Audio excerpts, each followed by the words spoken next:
everybody. Hello. Hello.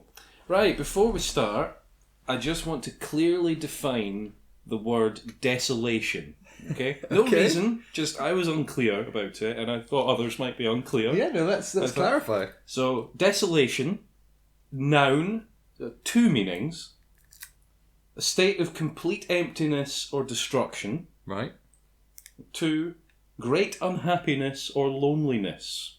Okay. Similar words such as bleakness, gloom, and misery. I feel like these concepts might come up a lot Well, yes, apropos of that, today we're watching the Hobbit Part Poo. Gotcha. The Desolation of Us, because we have to watch this fucking movie. You thought that through quite well there. Yeah.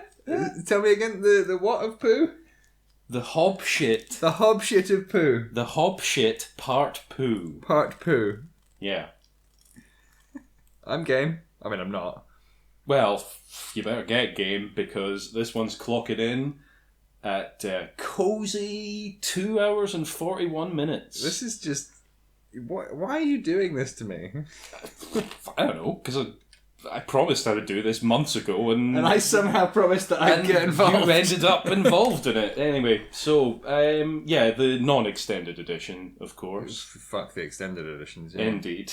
They do add some useful stuff, but also I don't care. You know what I really wish we could do? We could rewind time to after we've watched these three. I want to rewind time to before we've watched the three, and then find the fan edit where they've done just the Hobbit story. Yeah. And they've sliced it down. I could handle that. Yeah, that would probably I'm sure that would be good. really good. And it's been very well received from all accounts. It's very much like the specialised edition in the sort of fan circles. Yeah. Where people are just like, this is the definitive version of the movie we should have got. Yeah. So yeah. Maybe we'll do that. We'll turn back time and pretend it never happened. Well, if you can find a way of doing that, then... The flux capacitor! Indeed. Right, anyway, let's get our copies lined up. Yes, I shall get the remote going. Get it ready to play. I think we just 3, 2, 1, go. Play. And I will need to mute we it. do have working subtitles this time. We do, they work. I don't know if it's just my TV. You select it and it just says it's on and then Probably. it's not on. But... I mean, it was Amazon that we were using last time. So New Line Cinema logo locked in there. Yeah. Yeah. Nice and gold and shiny. And then it'll be the next 5... eyeball. Fucking Zooming studio out. logos, because every we'll try and studio in existence had a hand. We'll try in the this. roar again. Roar. Yeah. There we go. That was good timing. That's I think this is the best way to do these. some good sinkage. Thank you. I did hear sinkage. Oh, spaced.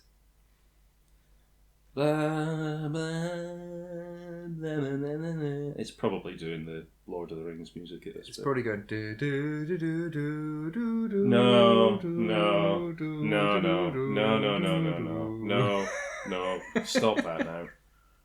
Don't want to get copyright claimed for my wonderful rendition of the shit. I don't tune. want to have anything to do with that. I know. I keep forgetting. bullshit. I was trying to be just silly, but there was no need. Yeah, that's fine. I got all that.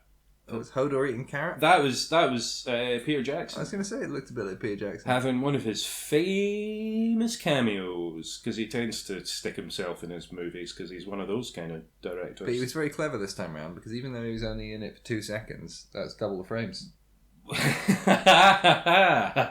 Well, technically not, because this isn't the cinema release version. Well, I'm talking. And even then, on the dailies, I'm talking the raw. Oh, footage right. here. Yeah.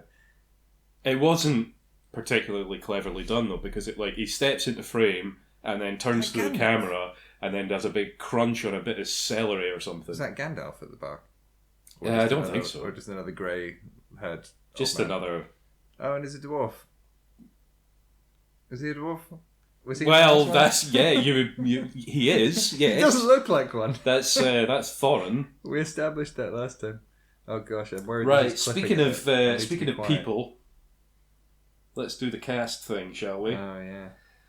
it's the same fucking Muppets as from before. And we're done. And we're done, pretty much. But no. Who's new? There's bonus Muppets this time. Yeah. So, we're also, of course, playing... Who's doing Elmo? I can't remember. Who is it that does Elmo these days? I don't know. Because did not the original person that did Elmo not die or something? I was more referencing the fact that there were Muppets in this film and I couldn't think of any Muppets, so I said Elmo. Was he a Muppet or was he... Yeah. Yeah. Yeah. Oh no, it was Gandalf. He was sitting there the whole time.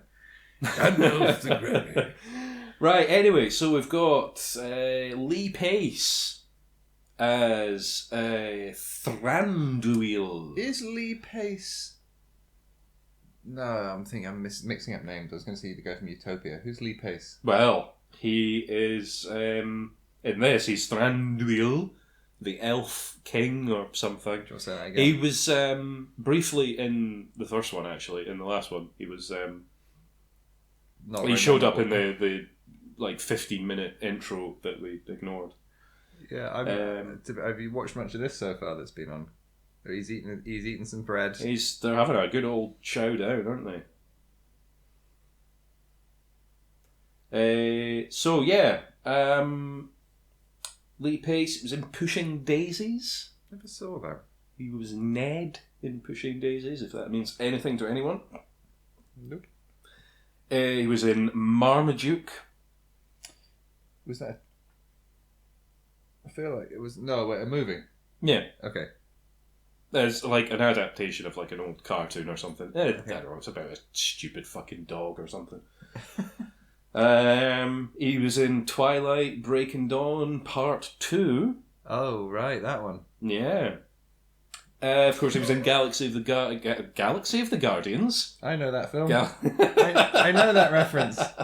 He was in Guardians of the Galaxy and Captain Marvel and probably other things, maybe, as Ronan. Okay. Ronan. You shouldn't just led with Ronan. And then when okay, I know who that is. Well, instead of getting the movie going through all wrong. the movies. You know how this works. I know how it works. But anyway, we just need to kill time for 3 hours whilst this horror goes on in the background. The big question is, Lee Pace, was he in the bill? Question mark. Oh fuck. Yes. No, he wasn't. Oh come on. Nil point. Next up, we've got Orlando Bloom returning to the role that made him appealing enough to be in those Pirates movies. He wasn't in the bill, I'm guessing. Don't skip ahead. Every time I just want to skip ahead already. Ruining the flow. So yeah, he's a Lego Man. Oh no, he's Lego Man, not the man with the Lego haircut. Who's the man with the Lego haircut? Well, a lot of them have Lego haircuts because the wigs are a bit janky, but yeah. No, he's Legolas. Yeah, I figured. The elfy guy from the Lord of the Rings, you know. Oh, we're back to Tim. Tim's doing his office faces. Oh yeah, having a little look to camera at the CGI shitty orc. Little peek at some orcs. I wonder if his elbow's infected yet. I smell Hobbit. No, we talked about this last time. They don't get infected. They're immune to disease. That's just horrifying.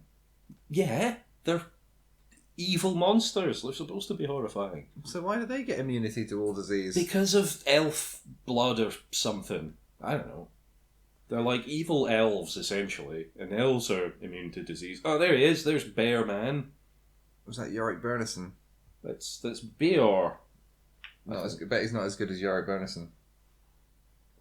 I don't know who that is. You never read the Northern Lights trilogy? Oh, yeah, years ago. I didn't care for them. Keep meaning to catch up on the show. Books were good. When I was 14. Well, yeah. A lot of shit is good when you're 14. Anyway, Orlando Bloom. He was in Black Hawk Down. Right. As Blackburn, presumably I don't know. They both have black in the name. There was the film Black Hawk Down like, I don't know about the way the title's structured. Always bothered me, and I just think it's like you're getting the fluffiest feathers off a Black Hawk. Like, is Black Hawk down? Yeah. Rather than like Goose down. That's what that movie was about, yeah, it's right? all about like plucking hawks for pillows. Plucking hawks, indeed. He was also in Ned Kelly.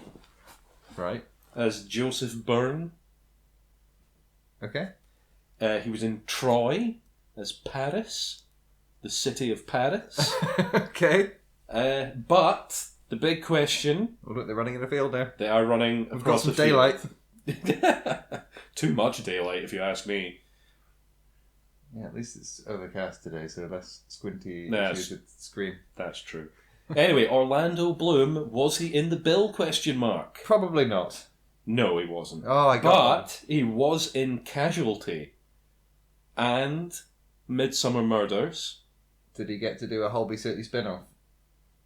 No. No, I don't know. Was that unique to Charlie the Paramedic?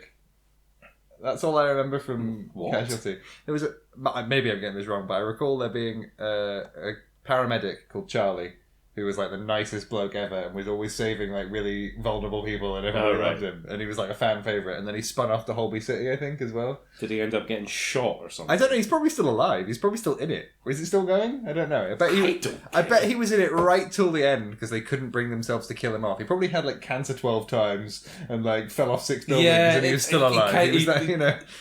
From that description, he kind of strikes me as a whipping boy character, you know. Yeah. So they're fighting off the bear man. And that bit of wood will stop it. Because the windows are impervious. I think they're actually in the bear man's house. Oh, he's a skin changer. He's a bear wolf. I was trying to do a werebear thing, but instead of saying that, I did bear wolf. You failed. I failed. Yeah. Most recently, Orlando Bloom, of course, in Carnival Row. A show I watched 2 episodes of and is terrible by my estimation. Well, I've never heard of it, so I'm happy. It's like a blend of sort of... It's set in a fantasy world that's kind of a blend of like Victorian England and like mythical fantasy shit like fairies and elves and orcs and stuff. I've lost interest immediately. It's pretty bad, and it's like I don't know, it's just grubby and weird and taking itself far too seriously. Maybe it got better. It's on its final season, I think. I don't know how many seasons there are. It must be at least 4. I've already forgotten the name of it, so... Carnival Row. It's very important that you remember these things. There's a quiz at the end. Oh God, there always is. We don't record it, but there is you get a good grilling afterwards. Just 100 true or false questions where I get a sweet if I get one right. And I'm on a major calorie deficit for the last six films. Yeah. Who else have we got? Introducing the new Muppets for this movie. We've got Evangeline Lilly as Tauriel. I probably said that wrong. The Wasp. Yeah, she was in Ant-Man. The Wasp and Lost. That's her claims to fame. Indeed. In the Ant-Man, which we have done or are going to do, depending on what order you listen to these in. Well, no, we have done it. Or, you know, people might be watching these in reverse order. No, but you've literally released the Ant-Man one. Yeah, but people might be watching these in a different order. So from their point of view, Ant-Man is still to come. Absolutely. But I think anybody who's watching this will have the intelligence to be able to understand how dates work. I'm just giving them the benefit of the doubt. You don't know that. Anyway. But yes, we did Ant-Man and we chatted about that. Yes. As you said, she's Kate from Lost in Lost. Yes. She was in Real Steel. Yeah, that wonderful film that I haven't seen with Hugh Jackman. Doesn't even sound like a real name. Real Steel's pretty good. It's just Rocky. I know. With a robot. I think Hollywood likes to insert robots where we don't need robots, and having robots doesn't actually help. It just obfuscates the point they're trying to make. But no, well, yeah, I guess. But I mean, it's Short Circuit without the racism, and with Hugh Jackman, and with boxing, and it's fun. It's a good fun time. I like it. She's in Freddy versus Jason as school student next to locker brackets uncredited. That's her best role, from what I hear. Well, you say that that. Emmy Award nominated?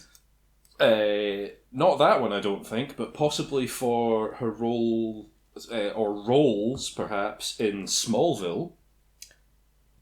She was in Smallville? Who was she on Smallville? Well, she was Schoolgirl. Schoolgirl number 3. Girl in Kanema? I don't know what that means. What? I don't know. Kanema. I don't know. I maybe wrote that down wrong. And Wade's girlfriend. So presumably Wade Wilson is in that show at some point? I have no recollection of there ever being a Wade in Smallville. And how could Wade Wilson be in it if that's Marvel? Oh yeah, so it is.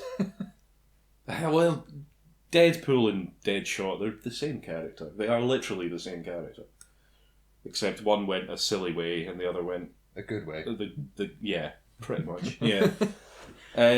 She was also in the Lizzie McGuire movie. Oh, also she was uncredited in those roles. I just tuned in. Do they drink dwarf blood? Or is he just... Who? Is this just a metaphor when he said, do you still thirst for dwarf blood, in that he still wants to kill dwarves? Or is he actually wanting to drink dwarf blood? Who wants to drink orc? blood? The orc one. That was chatting to the other orcs are all about drinking blood. Oh, really? Yeah, they love that shit. Do they Do you remember that bit in The Two Towers when Merry and/or Pippin is like... they're kidnapped by the orcs. Merry and/or Pippin, that is their official name. They're getting taken to Isengard by the orcs, and one of them's quite sick, and is like, the other one's like, can you give my friend some water, please? Give him something to drink. And they pour blood into his mouth. Oh. It's blood, or it's mud, or it's some icky potion. It sort of looks like oil, but I think it's maybe meant to be like some sort of... It's maybe gross. They drink crude oil. They're gross, evil, ugly monster beasts. The orcs are the only ones organised enough to get going on the Industrial Revolution, probably. So maybe they aren't getting oil. Maybe they're... Yeah, but they're just a bit too... Well, actually, they were... Well... The orcs aren't stupid. They're great at metallurgy, aren't they? I bet they'd be able to build some shit. I thought they did swords. I guess so. I mean, they're no... I mean, the dwarves are the ones that are known for their like metal working and stone working and crafting and all that kind of thing. That's a hell of a moustache. I was just fixated on the eyebrows. There's a lot of eyebrows. A lot of eyebrows going on. Those are impressive. He looks like the caveman from the TV show Ghosts. I don't know that one. It's very good. Don't think anyway. Not as good as Yonderland. I have to just put that on record right now. Fair enough. Yonderland's amazing. Okay. Duly noted. Evangeline Lilly also in the Lizzie McGuire movie. Oh yeah, I meant to say her roles in Smallville also uncredited. Okay. And her role in the Lizzie McGuire movie as police officer. Do we need to start doing a uncredited. Were they in the Smallville ? For American actors? Because that was Smallville the American The Bill? I don't know, but I mean, I'm sure there's some. I mean, there was a lot of quite famous actors in that, or that went on to become quite famous. Damn right. Yeah. I can't think of any off the top of my head. Tom Welling wasn't one of them. No, he's sort of... Alison Mack, famous for the wrong reasons. Oh, really? Oh, I don't want to. Oh no, she was involved in a cult. Trying to get Kristen Crook involved in her sex cult. Yeah, I remember hearing about that. I think she got arrested for it. Avengers, etc., etc., etc. But the question is, Evangeline Lilly, was she in the bill? No. No, she was not in the bill because she's American, but she was in Smallville. So this is the next time we do this, it needs to be, were they in the bill / Smallville ? Well, you can do the Smallville bit. Okay, I don't really care. Does anybody really care about it? There's a tiny little mouse. That's a very tiny mouse because that's a normal-sized dwarf. Is he gonna eat it? Is he gonna eat the mouse? No, he's gonna do a Lenny. He's simple. What? Of Mice and Men, Lenny was the one that was like caring for the mice and shit. Oh right, I don't. But know he was culture. Have you not read? I'm watching the fucking Hobbit. I'm just saying the whole gentle giant trope of somebody who you think is going to bite the head off it, and he's like, no, it's a cute little mouse. Yeah, okay. I like this Bjork guy, or Bjorn, or whatever his fucking name is. Bjork, yeah, that's it. Into the spooky woods. They're always going into a spooky forest in these fucking stories. They look suspiciously like the sets from Stargate. There comes Gandalf. The Elven Gate. Doing his side quest. Are we sure this isn't like LV-329 or something? It's just like a parallel Earth history that's happening on another planet and they're going to dig up the Stargate. Well... That would be so good if Carter and O'Neill just hop through and Teal'c's like, Gandalf, nice staff. Indeed. Yeah. Right, who else have we got in this goddamn movie? Stephen Fry is in this. He wasn't in the bill, I'm guessing. He can't have been in the bill. Just patience, alright? Just patience. There's no way he's been in the bill. Patience. I won't accept it if he... that would be the end of the world if he was in the bill. Actually, you know what? I'm going to have to look that up because I've not written it down whether he was in the bill. He won't. It's because we know he won't have been in the bill. There's no way he was in the bill. Well, he's been in... There's no way he was in the bill. Well, I won't take that. Right.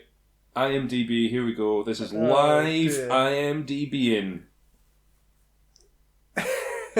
But now you're going to have to list what he has been in, and like it's better at listing what he hasn't been in. He was in Yonderland. He was in Yonderland, Stephen Fry. He was great in that. Yeah, great. Good for him. He played Cuddly Dick. Okay. And he just wanted to give everybody a great big cuddle. I'm just vamping whilst you're searching IMDb here. Good, yeah. Keep those wheels spinning. Right. So at the moment, Gandalf's chatting away, and I don't really know what he's saying because we're not paying much attention. Doing good face acting. Good old Ian McKellen there. Okay, I am confident in saying that Stephen Fry was not in the bill. I knew that. I told you that in advance. He wasn't going to be in the bill. We had to check that. People expect research, they expect rigour, okay? Okay. They don't want any bullshit and waffle with these commentaries. This is serious business, okay. Right? Let us continue with our bullshit and waffle. Blackadder. Yes. Jeeves and Wooster. He was Jeeves. He was excellent in that. A bit of Fry and blah blah blah. Bit of Fry and Laurie. Yes. The Thin Blue Line. Oh. Wait, what? Stephen Fry was in that? Yeah, he was Brigadier Blaster Sump. Enough said. He would have just played yeah, that character. Melchett. What's he called? Melchett? Yeah, Brigadier Blaster Slump, which is probably the most Ben Elton one-off joke character name there has ever been. Brigadier who? Brigadier Blaster Sump. It's pretty good, yeah. It's pretty good. Possibly the highlight of his career, the absolute pinnacle, the high point, never got better than this, Spice World. He was in Spice World. What's your favourite bit from Spice World? It's probably one of the bits with Richard E. Grant in it. See, there's a bit that always cracks me up. It's when Posh Spice is like, I'm gonna go out. What do I need to wear? I could wear this little black Gucci dress, or this little black Gucci dress, and just that made me roll myself laughing when I was doing that. That was my favourite bit of Spice World. I like the bit where they did the songs. Yeah, the songs. They were also good. But anyway, so that was in 1997, and guess what other film Oscar? Just gave it away there. Guess what other film Stephen Fry was in 1997, the same year as Spice World. I feel like you did almost give it away, and I've forgotten what you almost said. It was Wild. Wild? The Oscar Wilde movie. Oh, didn't. One of the most famous movies of all time. I've never seen it. I'm so to be honest, the fact that he was in both that and Spice World is pretty wild. Yes! Fucking yes! Jokes! comedy. Next, Thunderpants. Oh, I like that. I haven't actually seen Thunderpants. That was Rupert Grint at his finest, playing an engineer of farting machinery. Yeah.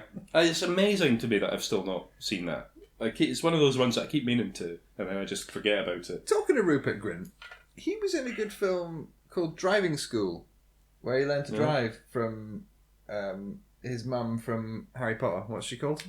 The actress who plays his mum? Can't remember. Yeah, that was good. Very, very off topic. Not really. We were talking about Thunderpants.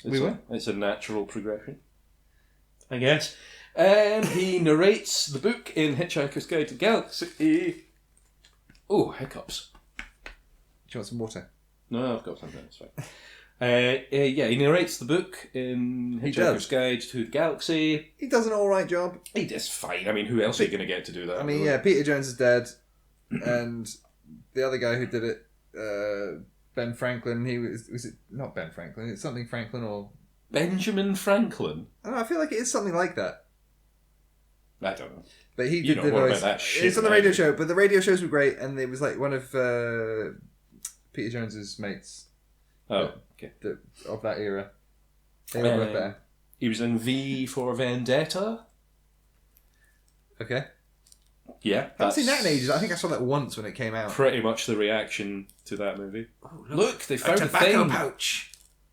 Oh, There's only dwarves that have this pouch. No, that's Bilbo's. Oh, no, because there's Bilbo. No, they're chatting about only dwarves have it. Have they fought the spiders yet? There's a bit with spiders, so that's quite good. I think that's coming up. Is this so we can have another Rupert Grint reference? No. Enough Rupert Grint references. There they are, big spiders. Is that a big spider? There's big spiders in this at some point. Are they all just panicking? They're not having a good time, really, because they're in a spooky forest. I think this is the bit in the book. They're big, bad, tough dwarves. Yeah, but there's a bit in the book where they're going through... Is it Mirkwood? Yeah, it's Mirkwood. Different from Fangorn, which is the forest in the Two Towers. But anyway. So the thing is, the path through the forest is kind of enchanted, so that if you step off it, you lose it, and you're just lost in the forest. So I think this is that bit. So they send Bilbo up the tree to be like, have a look and see that is quite cool where we're going. I'll give him that. Yeah, it's all right. Like just hit, because him climbing up in the dark and then just, woo, and then he's going to have to go down to the horrors below. So we're going to get this brief moment of respite, and then we get to... Yeah, I mean, what I will say about these movies is there are a lot of good-looking shots.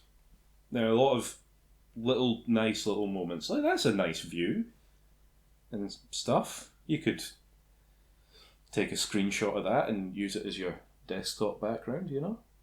You could, yes. That is a thing that you could do.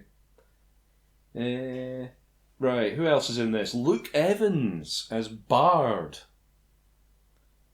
I don't know who that is either. Clash of the Titans, the one with Sam Worthington, who's the guy from Avatar. I had to clarify that because you wouldn't have known. Nobody knows who Sam Worthington is. That's not fair. He's quite good. He's all right at what he does. Yeah, I don't have anything to say to any of this. I don't recognise any of these people. I know who Sam Worthington is through the Avatar. He's the sheriff's thug in that Russell Crowe. It's the spider you were waiting for. Yeah, spiders. There we go. Was that a practical spider face? I don't think so. It looked all right. That's obviously CG. Yeah. That looks a bit weird and gooey. Yeah, that's. Oh, he's fucked. Now. Yeah, he's done for. Like, surely it would have injected it with something as well. Like, paralysed him. Yeah, you would think that because he'd be liquefying from the inside out right now. He's done. It is interesting that you would say that because these spiders are the children of Shelob, the spider from Lord of the Rings, who does have a paralysing venom. Right. And have they lost that ability somehow? They just don't have it. No, it's not even a paralysing venom. It's like, that's how they eat stuff. They dissolve. Yeah, we're not talking about real spiders. We're talking about these fantasy spiders. And that one's dead. But they're just behaving like real spiders, so why wouldn't they have similar... Yeah, well, everything's behaving... the horses are behaving like horses. Did he just stab it? Yeah, he's got a sword. He stabbed it. But... Okay. It's a fun action scene, man. It's over before it even started. I thought he was going to, like, slice legs off and shit. Oh, there is a de-legging bit coming up. It's good. I like it. Yeah, go invisible, you numpty. Oh, is it going to help him, though? Because it doesn't always help. Oh, he can hear them, can he? Yeah, apparently. Putting the ring on lets you understand spiders. But there's good juice inside, see? They wanted to stick it again. Oh, wait, what? So, it's another one. So, yeah, see, they are like... How is he not dead? They do that to their prey. Because he's the main character. He's not allowed to die. Right, it's his character shield. Right, anyway, Lee Evans. What else was he in? Sheriff's Thug and Russell Crowe Robin Hood movie. Nobody cares. He was in a couple of Fast and Furious movies. Okay. I haven't seen any of them. I really want to watch all of them, actually. I've seen like the first one years ago. Yeah, I don't really... I want to see the crazy ones once, what's his name comes into it, The Rock crops up and stuff. Yeah. Because they just get fucking off the rails from what I've seen. I understand why there is such a love for... Because they're just like Marvel movies, but it's cars and spies.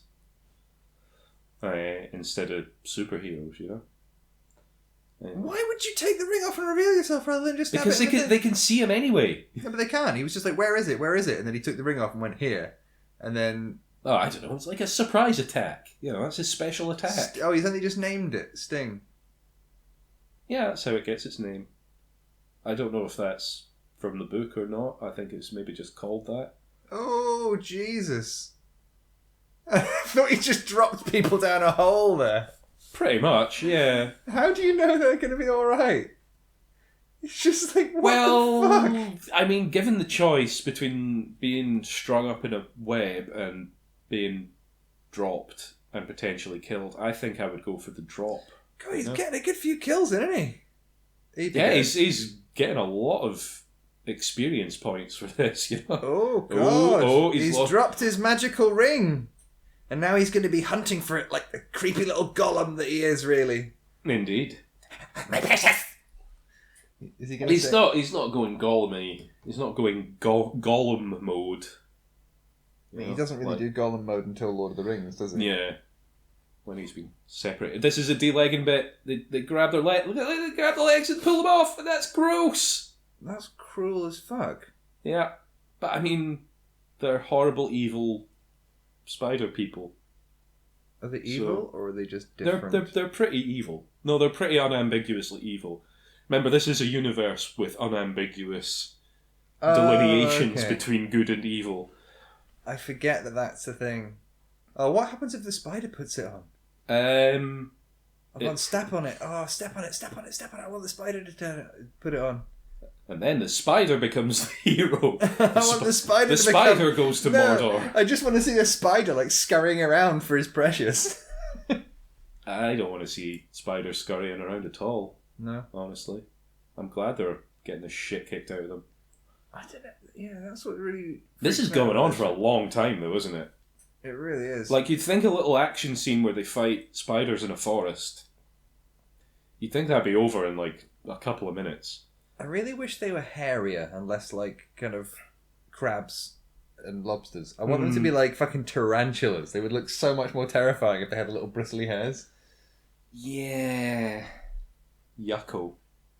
Luke Evans was also Gaston in the live-action remake of Beauty and the Beast. Oh, God. Yeah.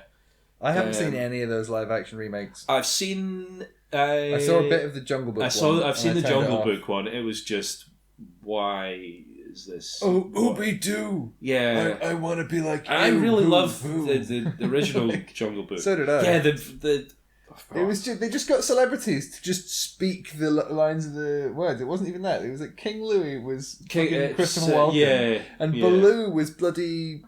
Bill Murray. Lazy McBill Murray man.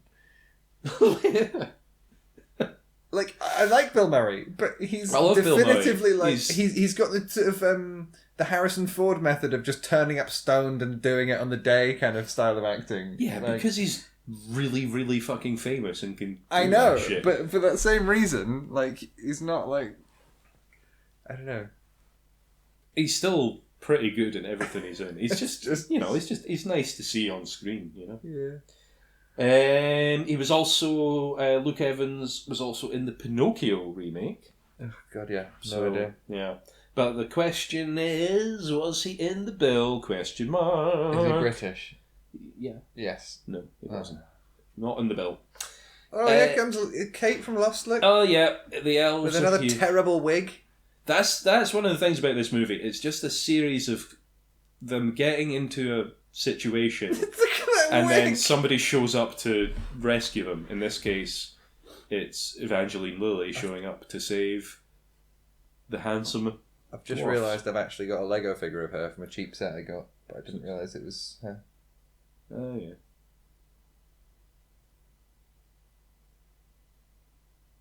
That's my wee lad Gimli!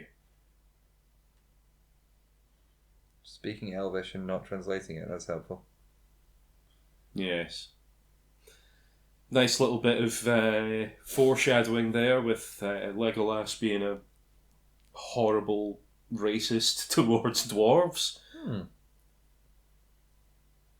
Describing that guy's wife as a horrible hairy beast and his son as a goblin mutant. It's funny how these get a grip, eh? But then he's gonna meet Gimli in the future, and they're gonna become fast friends, and he's gonna learn to not be racist anymore. He's gonna meet him in the future when he looks 20 years younger, right? What do you mean? He looks spry and youthful and CGD aged. Just a smooth, bloomed face. A bloomed face. And that was intentional. Oh, he's got the ring on, and can he hear him coming? And he's going to try and slice Bilbo's head off. I hope so. I hope he succeeds. Did he get in? Why didn't he take the fucking ring off? Because he's a sneaky sneak. That's why he's on this mission, because he's the thief. I really don't follow these films very well. Yeah, I don't blame you. Right, we've also in this movie got Ryan Gage as Alfred Lickspittle, the grubby, snotty little weasel man. A real Grima Wormtongue. There he is. There's Ronan with those eyebrows are incredible. Those are eyebrow wigs, which is a thing. Now, are you ready for some blossoming chemistry between some romantic? Oh, look, it's chemistry Thingy from Lost. Thingy from Lost. I could have anything down my trousers, said the character in the Tolkien story. Yeah. Did he just say that? Yeah. It was a funny little bit because he was like, "Oh, you should search me. He's quite tall for a dwarf. I could have anything down my trousers." And then she's like, "Or nothing. Ooh, catty." God, this film's shit. Yeah, it's really bad. It's really bad. Anyway, yeah, Ryan Gage. He's the Grima Wormtongue of this story, except much less interesting. Who as a he character. Wormtongue? Grima Wormtongue, the guy in The Two Towers who acts as Sauron's agent. You're and saying is these corrupting. things like I It's have... fucking lore, man! I love it! Continue. I don't think they were in the bill. I can't even remember who they are. You're skipping ahead again. I'm not liking it. He was in Judge Dredd. Dredd or Judge Dredd? Judge Dredd. Ugh. Uncredited as young thief. Great. Presumably Sylvester Stallone murdered him at some point. Okay. Because that's kind of what that film was about. He was Manning's lawyer in Outlaw, which is a terrible film. It's have you ever seen Dead Man's Shoes? Yes, we've discussed this. It's basically Dead Man's Shoes, but without Paddy Considine. Without any of the things that make. It's just one of these revenge. It's basically the same premise. Like a guy in the army comes back home and a bad thing's happened, and he goes on a revenge spree. But it's just so bad, it's got Sean Bean in it, which ties it back into this sort of. How quickly does Sean Bean die in it? Well, he's like the main guy, so he lasts the whole movie. No but way. Spoiler alert. That's why it's a bad film. Spoiler alert. That Sean Bean survives in. Well, he doesn't. Spoiler alert. He doesn't survive. He dies at the end in a shootout, a stupid, pointless shootout in a forest. Because his plan is to kill all the gangsters, and then he's got all this military training and some guns and spy friends that can help him, and he just fails to do anything. It's just a stupid bad movie. Noted. But anyway, the question is, was he in the bill? Question mark. Who is it again? It's Ryan Gage. Yes. Yes, he was. Yay! Well done. Also, he was in Red Dwarf. Oh, who did he play in Red Dwarf? He played Hitler in season 12. He plays... Oh, in season 12. Oh, okay. That's nice. He's all right. He plays guitar with Lister. I'll take your word for it. Oh, what's happened to his face? It's gone all weird. Oh, that's like battle scars or something. It's reappearing on his face because that happens to elves. What? When they get angry or upset, sometimes if they've been scarred in battle, because they're elves, they'll heal up and just look fine. But if they get angry or upset, the scar tissue remains in the scar tissue kind of reveals itself. Yeah, that is fucking stupid. So I was going to go through. It's no more stupid than any other stupid fantasy. When I get angry, the scars on my soul are revealed on my face. Yeah, but that's elves. That is the elves in these movies. Just these foppish, pretentious arseholes. Just insular. I just want there to be a likeable character in any. He's of these likeable. films. I like him. He's all I have got to respect my king. Did he or did he not burst into Bilbo's house and eat all his shit? Yes, but then he's not a good guy. Fair, he's a selfish asshole who goes and steals from people. To be fair, the dwarves didn't really know that they were doing anything wrong because Gandalf invited them in and told them that they were welcome and that they could help themselves and etc. So it's Gandalf's fault. And what's Bilbo going to do in that situation? He could protest all he likes, and he does. And and Gandalf just says, "Nah, you dick, I'm doing it, and you're doing it too, and tough tits if you don't like it." Yeah, basically, because they're all fucking dicks, and they started out like this is what I'm saying. There's no likable characters in this, and even Bilbo's not likable because he's a stupid idiot as well. Some of the dwarves are all right, but they're not. Because they could see. Apart from the eating. First impressions are important, and if the first time I met somebody was them storming into my house and eating every bit of food in my house, I'd be like, "Get the fuck out of my life! I don't want to see you again." You're not a hobbit. You're the furthest thing in the world from a hobbit. Oh, thanks. So I was going to go through all the rest of the cast and see if you remember who was in the bill and who wasn't, but I'm going to spare you. Just briefly go through other members, and I'll guess it in the bill or not. I've not written down any other members. Oh, okay. Of the cast. Oh, okay. That's right. We talked about them all last time. Fucking hell. Oh, right. Okay. Yeah. I ain't going into it again. I should have had another fun poem. There's plenty of time. More orking about. Nice quills, mate. Nice stone. Oh no, that's not Charlie from Lost, is it? No. No, that's I can't remember his name. We chatted about him last time. Yeah. I've already deleted that information from my brain. Yeah, fair enough. He's the other one with the bad wig. That doesn't narrow it down. He's the other handsome dwarf. There's Richard Armitage, Thorin, and then there's this guy. Has he got big fake prosthetic ears on? Do dwarves have big ears? Yeah, they're layered in prosthetics, these guys. Well, he's not. Well, yeah, I guess. He's just got ears.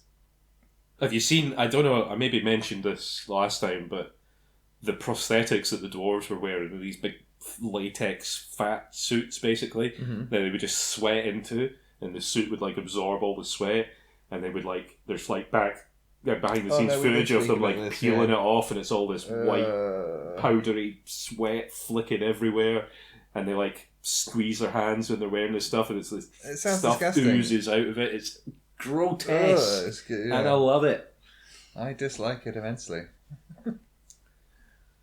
Oh, she's got his little rock. Oh, so to speak.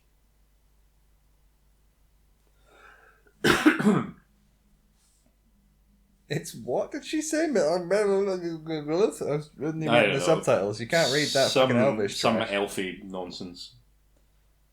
So, Evangeline Lilly, apparently the relationship between her and this dwarf was always going to be a thing before all the reshoots and everything. And Evangeline Lilly was signed on to this film specifically noting that she was not going to be part of a love triangle. Because she tends to end up in those roles quite a lot. She does. And then, lo and behold, they go back for reshoots and suddenly she's in a love triangle because... That's how she's been typecast. Yeah, pretty much. It's just... But she can't be decisive and just choose a single man. She has to switch between the doctor and the bad boy. Well, in this, it's between Orlando Bloom and whoever that is. I mean... Who would you pick? A giant douche or a turd sandwich? Well, indeed, yeah. Yeah. A racist or the only good, or one of two good-looking dwarves? Yeah. That's a bit mean. Yeah, they're not bad looking. They're just they're bulbous. I'm sure the dwarf ladies love them. They're handsome for dwarves. Oh, there he is, brooding and pale, doing a Batman lurking in the shadows. Is he still just pissing about? Oh, this is when he's the barrels. Oh, the barrels! I love the barrel bit. God. I think that's as far as I got when I watched this last time. Well, I'm remembering now. I have seen that sequence. Maybe I just seen a clip of it. It's another action scene that should be like a couple of minutes long. I gave up reading the book after that bit in the book. Yeah, I was like, "Fuck this." I gave up on the book as well. I can't remember. It probably was about that bit, or maybe at like one of the songs. Because I like the songs. Just like uncultured, or is this just not that good? Like the whole concept to both. Well, I mean, we talked about this last time. You just don't like fantasy stuff, really. I know, but and I so do. Much.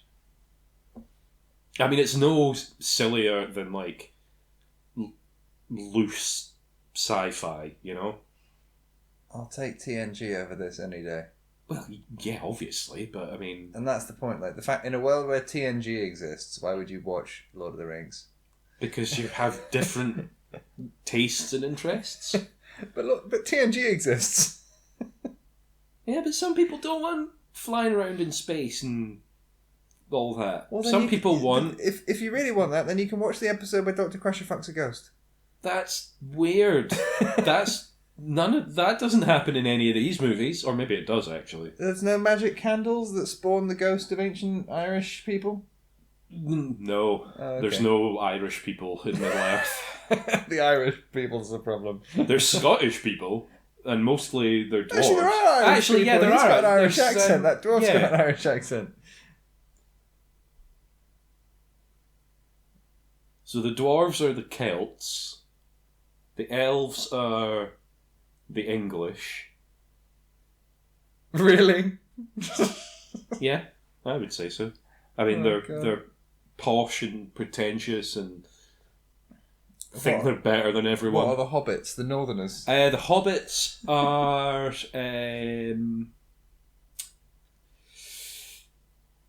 I don't know, they're like... I feel like there is a whole allegory to all this. They're like...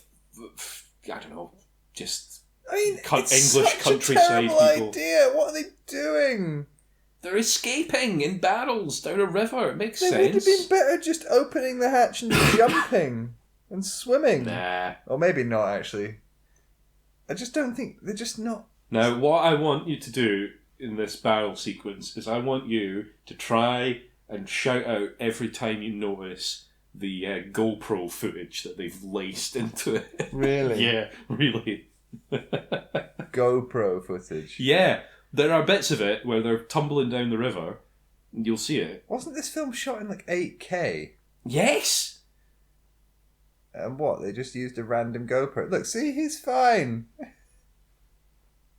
Ish. I like how he just dead Oh, dropped. He didn't dive or anything, he just dead dropped into the water. That could have killed him. Well, no, because they're probably expecting that the barrels will survive a drop. So they won't be but he dropped without a barrel. That's the thing. Oh, yeah. But, yeah. I mean, GoPro footage. Really? No, I don't think that bit was, but you'll see it. It's pretty egregious. It's just like little flashes, but it's like so obvious Look and how so janky all the unnecessary. motion is. I hate it. Yeah, this really is just a fucking fairground attraction, isn't it? Like, they have no control. There's no. I chance went on a they're thing stable. like this when I went to Six Flags. Yeah, it's like log flumes. Yeah. I bet you any money there's a ride where you can get in a barrel and go down a river now. Probably. Fucking. I mean, the plan, it doesn't not make sense. You know? Well. How else were they going to get out? I mean, they wouldn't want to swim this, would they? They would probably be more stealthy. They could swim underwater and try and take breaths whenever they could be sneaky. And then they wouldn't have spotted them by now and they'd be out of here. Oh. Oh, God. So there's the orc to save the day this time. Enemy of my enemy. A CG battle. Fighting. Shouts in black speech. That feels racist.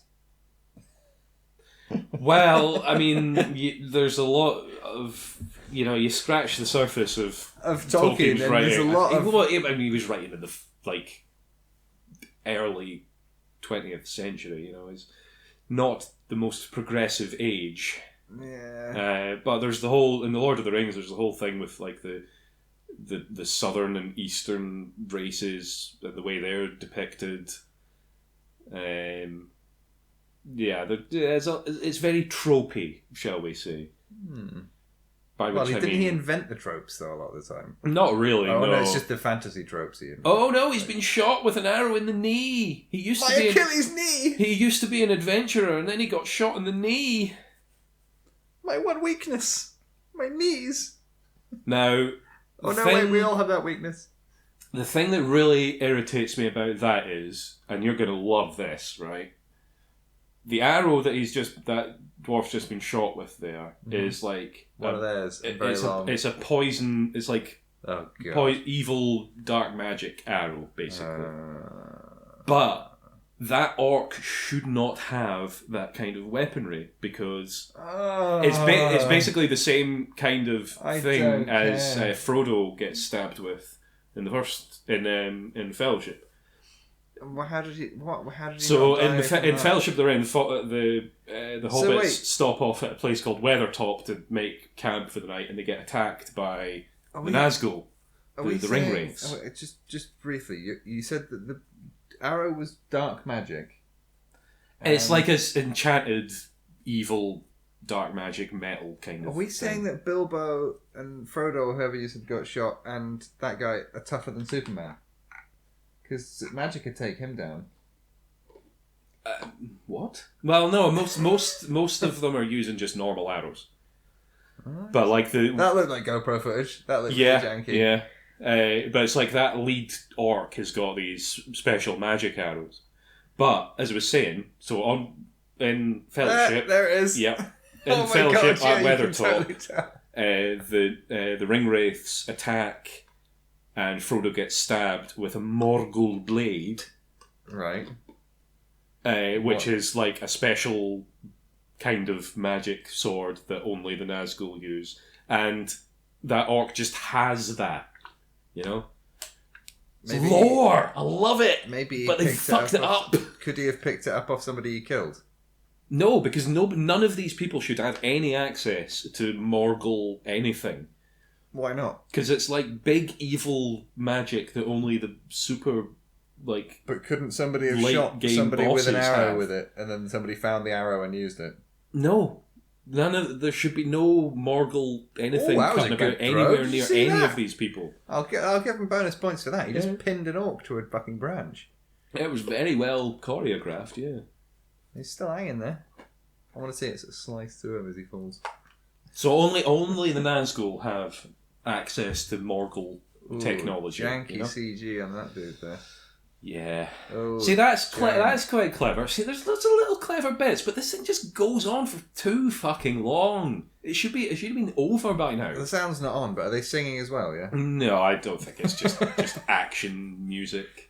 Yeah. And we roll over orcs and we bounce on the hills. But it's just like I'm just imagining some stupid like shanty whilst they're going down there. Well, yeah, I wouldn't put it past them. They are just bouncing around like they're made of rubber. Look at the shitty CG. I love this little spinny barrel robot man. It's so funny. Plasticine There's just another barrel there. There's just another barrel. Yeah. There were no spare barrels, but now there is. It's fine. But yeah, he's obviously jumped out of, or some of them have jumped out of barrels. Maybe the whole Morgul Nazgul thing might seem pedantic, but it's just the sheer disrespect that they have for the source material. It's so in stupid. Those little ways. It's just I can't look at how shit it is. It just look at him. He's it looks like something out of Breath of the Wild. Yeah, it's great. I love Breath of the Wild. The game's great, but I don't want to have that in a fucking movie. You wouldn't want a Breath of the Wild movie? Well, I'd like that. Maybe that'd be fun. But it's just so... It is very video gamey, though. That is video gamey. Yeah. Oh, shoot him in the head, please. What? Did she shoot an arrow out of the air? It's Evangeline Lilly to save the day. We should have been doing a counter of every time somebody comes in to save, like every time somebody's getting snuck up upon by an enemy and then somebody appears to save the day out of nowhere. We should have a counter running for that because it happens quite a lot. It's basically this whole movie. But they can't get away, right? Because the orcs are running down the side. If anything, the orcs could just swim after them and they'll catch up. Nah, can orcs swim though? I don't think orcs can swim. They can probably walk along the bottom of the fucking river, and they're tough as nails. No, I mean they can like bounce along, and I don't know. Well, they probably. I mean, everyone else is bouncing around in this, so you know. Anyway, here's Gandalf off on his side quest. That does not look like a safe staircase there. Yeah, I told you. Health and safety. Yeah, there's no handrail or anything. Handrail, yeah. That one's a bit. At least it isn't a spiral stair. You know, that's one thing. Ooh, that's a long way down. If that was me, I would just not bother. It's like whatever is in this place. Did he just slip down a ramp there? Yeah, he needs better grip on his shoes. Jesus. Well, they didn't have Doc Martens in this day and age. He's got magic. He can make his feet sticky or some shit. Maybe. I bet he could.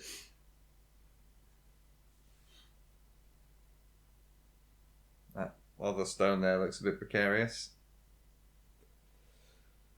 Oh, it didn't fall that one there.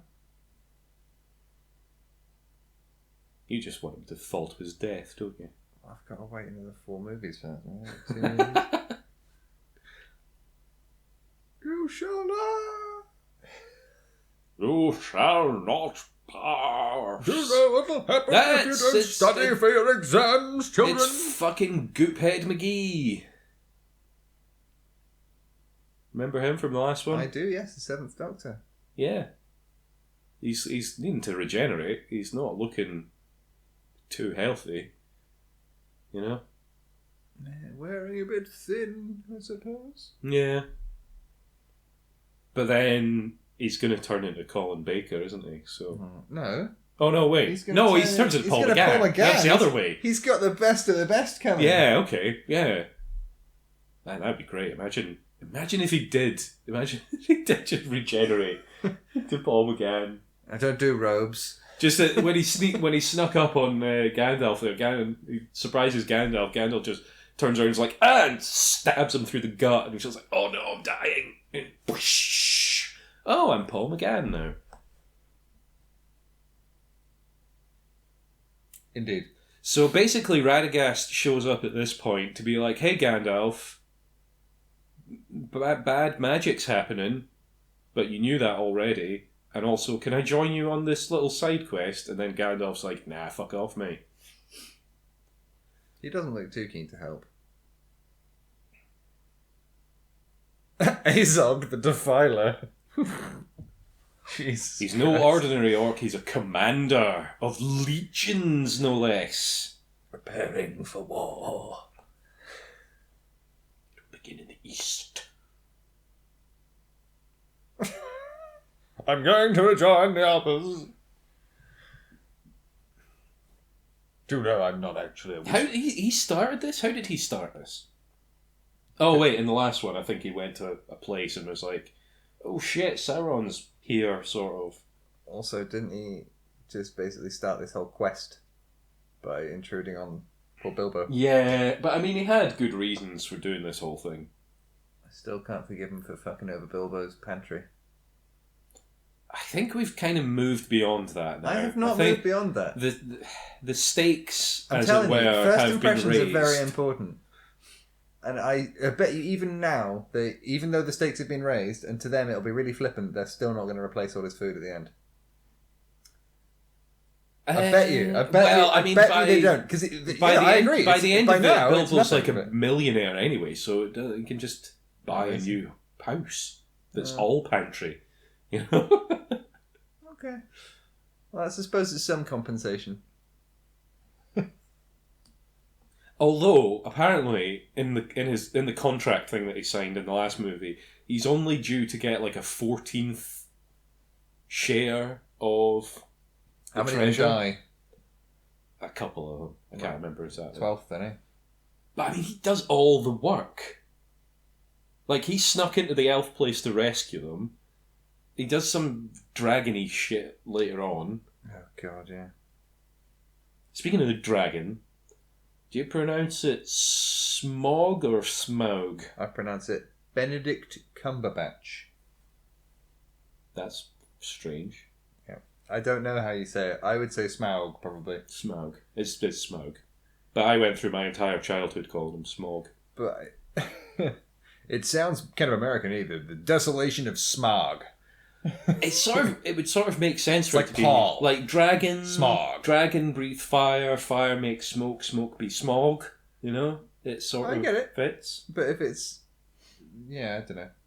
More barrels. You don't need more barrels. Oh, they're done with the barrels. Or are they? I don't know. Hey, I'm a dwarf and you're a man. Let's go on an adventure.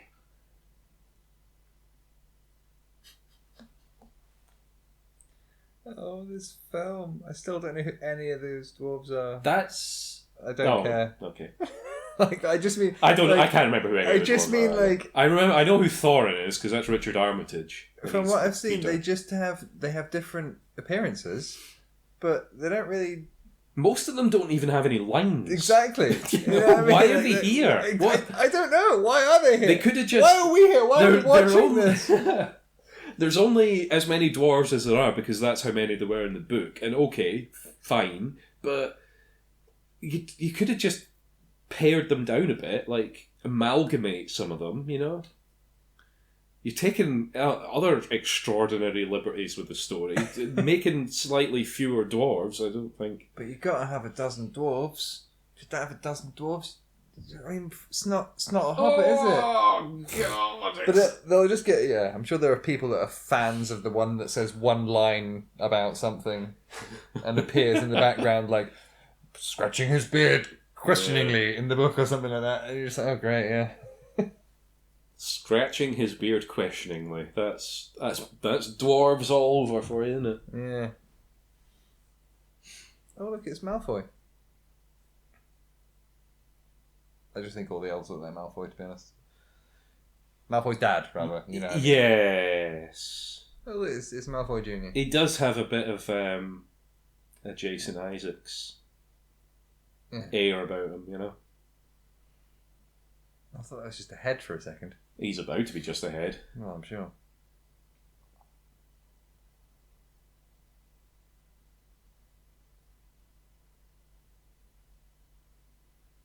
Blah, blah, blah. Where did you get a Morgul shaft? You've been desecrating Morgul skeletons. Yeah, it's a good question. Yeah, where did he get a Morgul thing? Because he shouldn't have it. It shouldn't be. Shouldn't happen.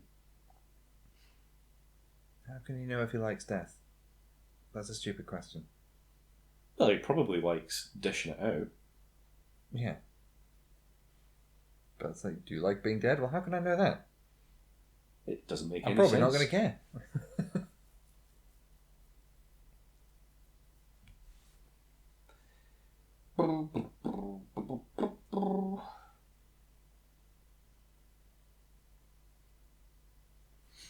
Any other fun facts you can share?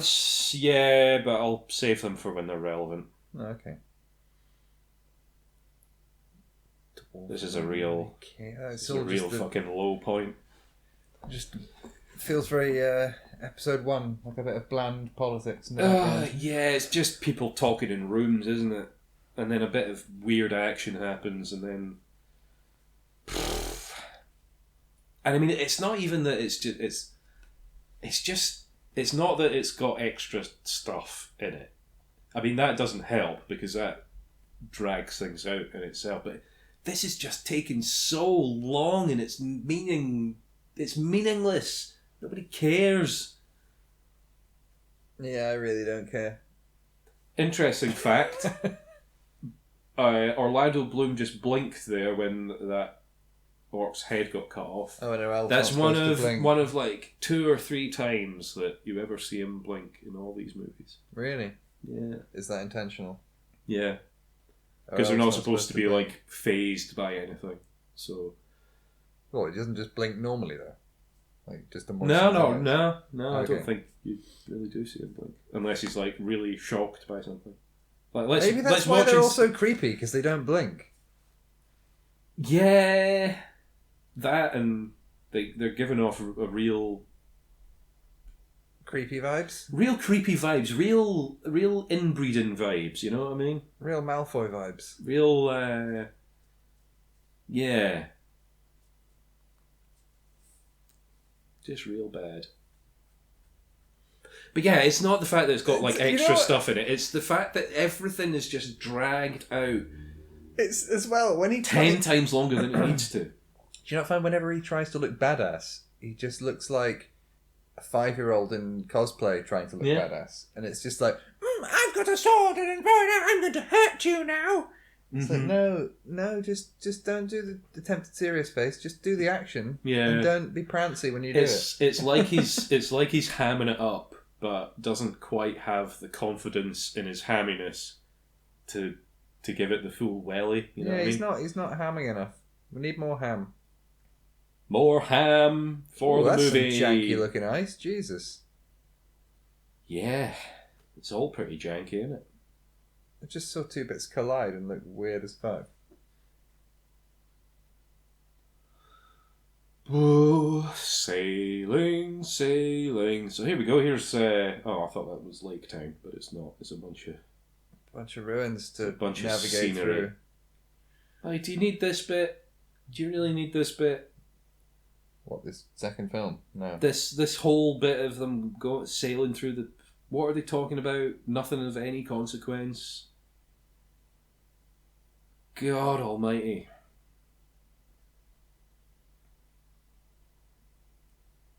Oh, they're getting all conspiratorial.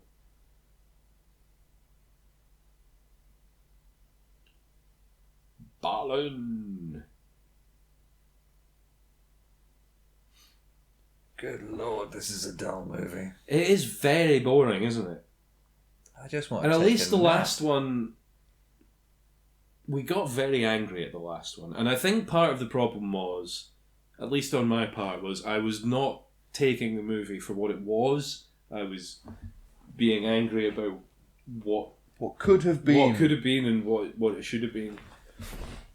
But just taking the first movie for what it was, I don't mind the first one. It's very long and stupid and has all the problems that it has with it.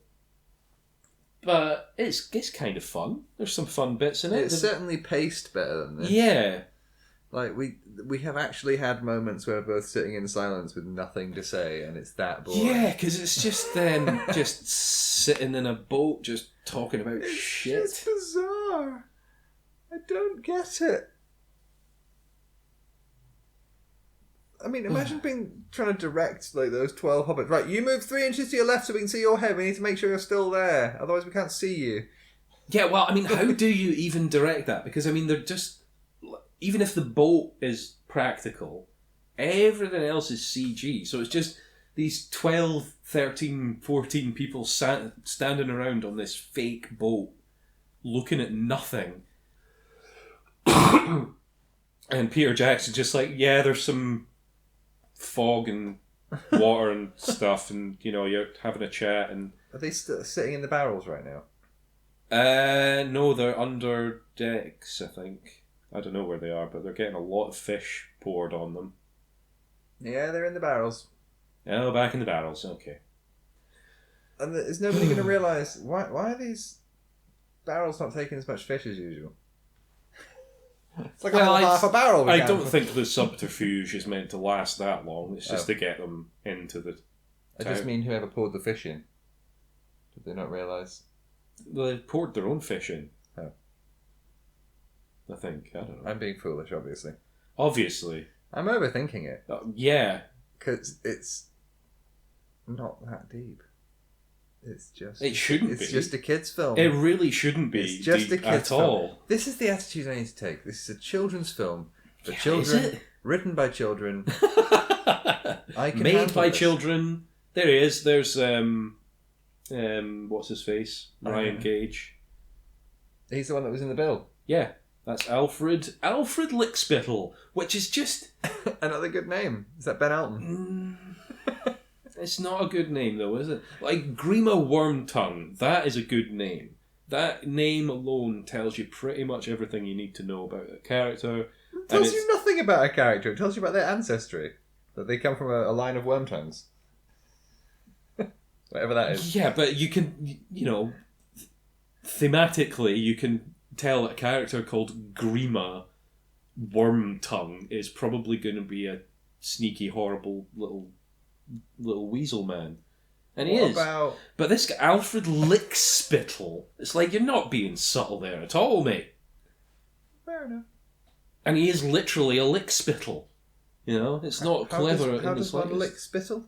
He's a bootlicker. He's a suck up. He's a kiss ass. Oh. He wants to crawl up Stephen Fry's butthole. No, not really, not literally. I might add. Oh, I don't know what they got up to between takes. You know. Is Stephen Fry like a giant in this? No, well, he's a giant among the community. He's the master of Lake Town. This being Lake Town, oh, so you we're can about to probably meet tell because it's is it a town on a lake? It's a town on a lake. That's quite a clever bit of nomenclature. Yeah, like calling a lickspittle. Must be a Tolkien thing. Bit of dogs. It's not a Tolkien thing. Well, Do they have Lake Town cats is in Lord of the Rings? Yes. Oh, here he presumably. is. It's Cuddly Dick, everybody. I don't like that. Don't like that combination of sounds. Cuddly Dick, everybody. Yeah, maybe not. I mean, yeah, great. I kind of want to put the sound on to hear him do his... I don't think he Give me really. wine. I don't think he really does that much of that in this. He's not mugging it so much in this. He's just being kind of boring, like everybody else. A terrible wig. Yeah. I think that's just prerequisite for all these characters now. I don't think it's so much that the wigs are bad. It's just that you can tell that they're wigs because of That's the the sign of a way bad wig. it's been shot, you know? But that's the sign of a bad wig if you can tell it's a wig. No, because I think most wigs, when you see them, you will be able to tell that they're wigs. Like, if you could see them in person, you would probably Movie be able to wigs, tell. yes. But movie wigs, in a normal movie that is shot in a normal way, not with a ridiculously high resolution and frame rate, Fair play. you're not going to see I most of the time, like the wig lines or like the individual strands of hair and It's stuff. kind of like when you watch the remastered versions of shows that were originally broadcast in standard Yeah. definition, and you get like the HD rips, and Friends is all just like stuck together with paper and string. Yes. This is horrible. Oh, you all smell a lot better now. Did you enjoy your fish shower, your fish bath? I would hate it, personally. I would be like, don't do that to me. Don't put me in a barrel and pour fish on me. At least the fish are going to get eaten. I suppose that's this merciful. this also would have been a lot stealthier mission if they hadn't had 12 dwarves that could be followed and seen. Yeah. Like, so many people just saw them there. And they went to all that effort of sneaking them in. Bilbo and some other dude, they would have been fine. They could have, instead of They could have going just in the disguised barrels as and being father and covered- son and just been wandering. Yeah. Instead of like going in the barrels and then getting covered in fish, they could have just floated quietly in the barrels. Mm-hmm. You know, like they did before. But I don't know. That's too much like common sense for these people. Whatevs, man. Whatevs. Oh dear.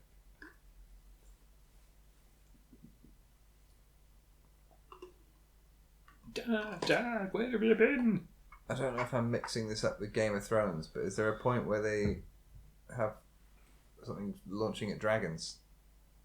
There is a dragon in this story, yes. And do they have like a special... Ah, he's in the toilet Oh, that's because disgusting. he's a poo man. He's... What? Why is he coming out the toilet? They're climbing in through the toilet Why? to sneak in. How else would you sneak into a house? Through the open wall? Through the toilet, obviously.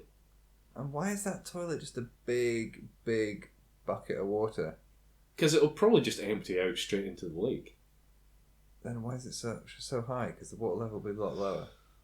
There must be some sort of U-bend to keep that water level that high. I'm sorry. I guess. I cannot suspend my disbelief when it comes to plumbing. Apparently not.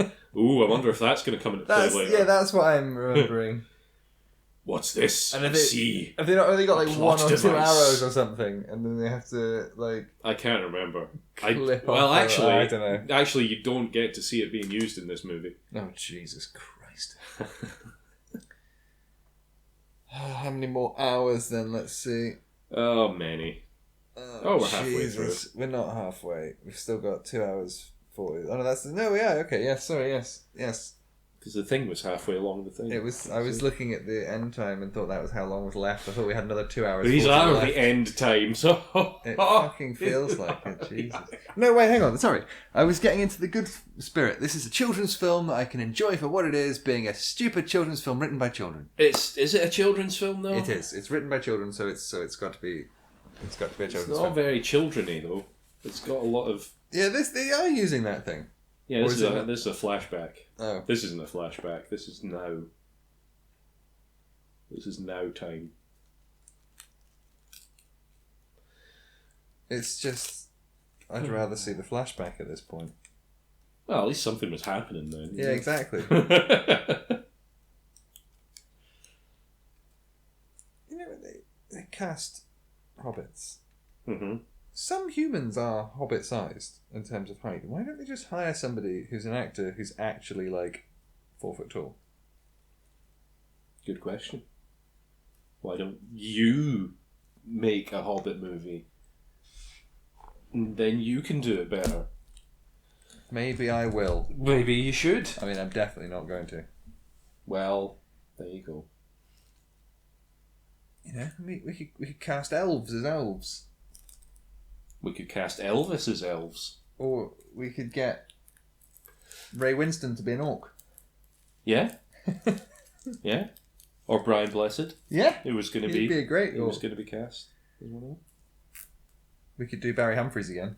And maybe get him to not do his Dame Edna Everage voice.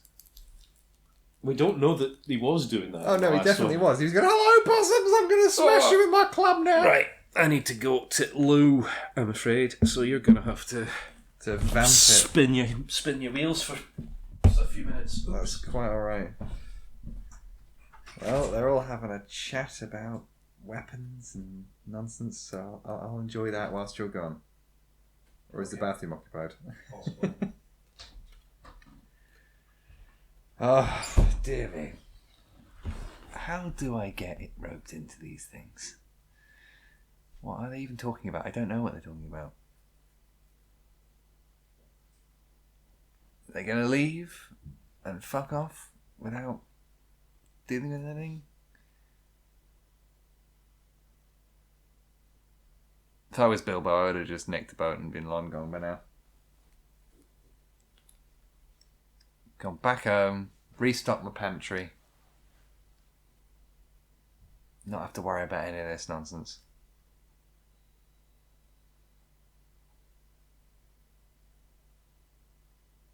There's literally nothing for me to talk about here. This is just the most bland shots. Oh, look, a hill. A bit of a breeze on the wig there.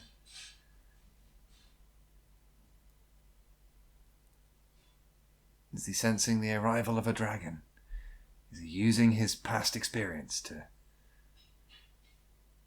sniff the dragony winds?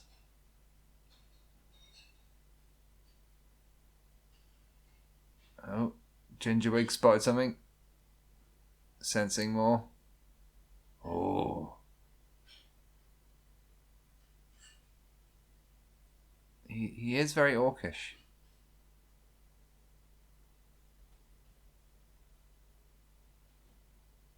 So here we have two bland and unlikable characters interacting by a waterfall.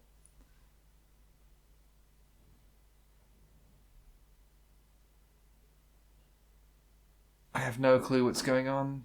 They're obviously not best friends. Betrayed his dad.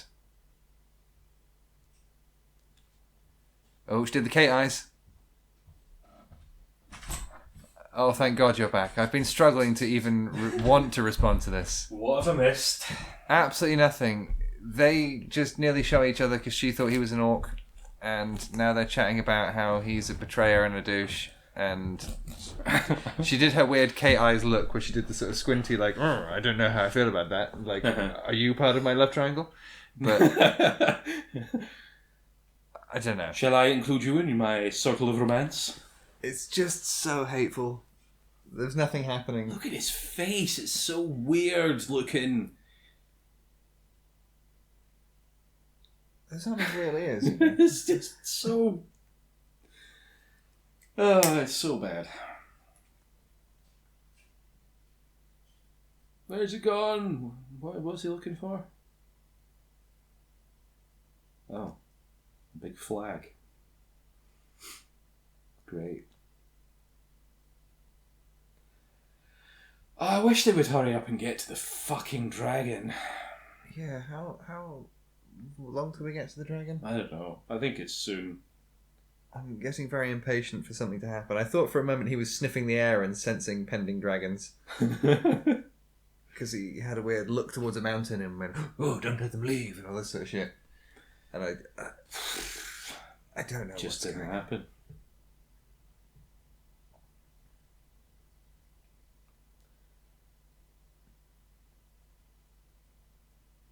Talking about lords and kings. Yeah, that's very very Lord of the Rings. Very Tolkien-y, isn't it? It is a bit.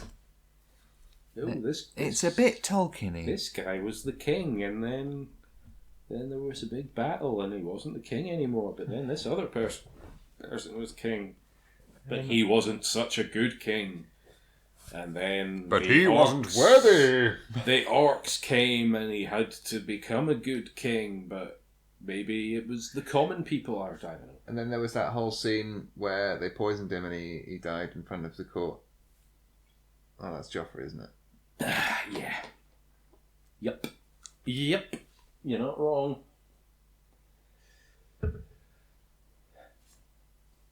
That is a big axe for Bilbo. Do you think he's going to I don't- ask someone a question? I think that shaft's a bit much for him to handle.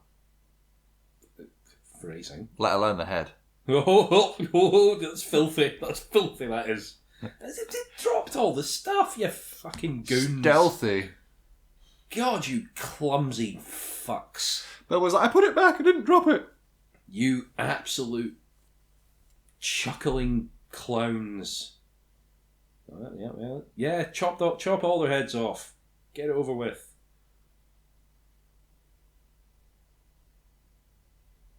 Oh, God. Get off me! Blah, blah, blah, blah.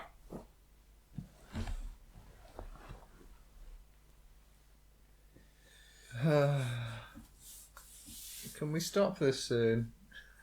No, we can't, I'm afraid. We can't, can we? But we're having a good fun time. Shall I go make some more tea? Guess so. Might as well. I'll maybe do that in a minute. You can make some tea, and then when you come back, There'll be nothing happening. we can we can talk about how this movie or these movies ruined New Zealand Okay? or the film industry specifically. Yeah. It's a horrible tale. I have no doubt. So stay tuned for that. Yeah, folks. I'm going to go make the tea. I'm quite excited for the story then now. Same again? Yeah, same again. Righto. Now I've got to find some way of filling this time. Have fun. Okay, thank you. So there's Thorin being like, yeah, we're dwarves and we're allowed to do the things we're doing. What are we doing? Who knows? We've got to go get the dragon. Got to go do the dragon. Get the dragon killed because the dragon's going to come. At some point, there's going to be a dragon in this movie. Tell you what, it's really dragging on. Yes! Oh, it's comedy gold! It's gold like a dragon has. Yeah.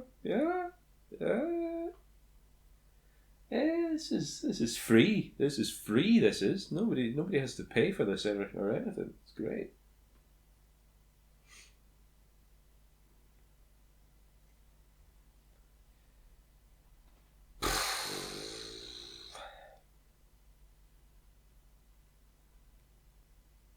Too quick to lay blame. Let us not forget it was one. Your ancestor failed to kill the beast, so now you're cursed.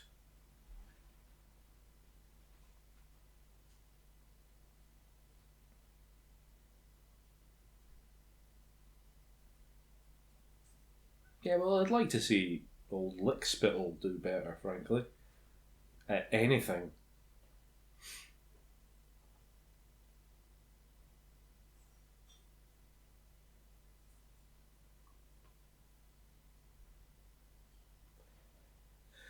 So they want to get into the mountain to get the thing, but if they go into the mountain, they'll wake up the dragon. And that's bad news, I guess. Hello. Still no dragon. What have I missed? Absolutely nothing. Yeah, You did miss. I did do some very funny jokes. Oh, yeah? I was like, this movie is dragging on a bit. And then I was like, what were the funny jokes you did? That's comedy gold, like what a dragon has. So you did some jokes? Yeah. Okay. Yeah. I'll catch I did that. I'll catch them on the recording. I did that, and then I did some jokes. Okay, cool. I'll catch it on the recording. Okay. Right. Do you want to talk about how these films ruined the New Zealand film industry? Do tell me how they should have called this utterly destroyed. They should have called it the Desolation of the New Zealand film industry. No, it's actually a very sad story. First off, I'm taking all of this from videos that other people have done. Okay. Namely, Lindsay Ellis and Mr. Sunday Movies. Okay. I've done videos about this. Oh, it's green trivia! Oh, I knew you were going to do that. Shut up. I'm sorry, everybody. Right. So, anyway, last time, if you can remember that far back, we spoke a little bit about the circumstances of Peter Jackson getting involved. It was Guillermo del Toro first, and then blah, blah, blah. Part of the reason for him coming on board as well was that he wanted to keep the films in New Zealand. Right. Because it's, Lord of the Rings and New Zealand. They're very kind of synonymous linked these days, yes. Problem was, well, one of the many problems was, like, off the back of the Lord of the Rings, New Zealand resident actors, such as Carl Urban, didn't get any residuals from the movies. Why not? Because of laws and regulations okay. such. Not the case for the other actors like your Elijah Woods and because the rest of them, because they're coming in from actors. outside. Gotcha. So yeah, different situation for them. And Peter Jackson obviously wasn't very happy about that. He was like, people should probably get paid for their work, Just jumping back very briefly, was Carl Urban in the Lord of the Rings films? Yeah. Who was he? He was one of the Rohirrim guys, the Horse Lords. Oh, one of them. One of the I can't remember his name. That's going to annoy me, but ring wraithy things. No. I have no idea what any of this. He was one of the good guys. The horse people. Centaurs? I don't know. No, they're not literal horse people. They're people that like horses. Anyway. He was in it. 11-year-old girls? That's not necessarily That's a exclusive. stereotype. I'm just thinking of people I know. Listen, this is going to get toxic enough without you continue. misogyny into it. So, before the production started, an Australian Actors Union pushed the New Zealand Actors Equity Union into calling a stop work order over the pay situation. Good old-fashioned industrial action, baby. You love it. Yes, I love it. You should. Because it's a good thing. No, I know. I love it. Good. The only problem is this put everybody else's jobs at risk because capitalism is so great and functional. And when workers get together and are like, this thing isn't quite right and could probably be better, companies are just like, well, we'll just get rid of you and go somewhere else. What's the saying people say about trying the same thing over and over again and expecting different results is the definition of insanity? It's the definition of business. But that's how capitalism works, in inverted commas, isn't it? Yeah, pretty much. Just keep trying to do it. Just keep plugging away at this. Growth.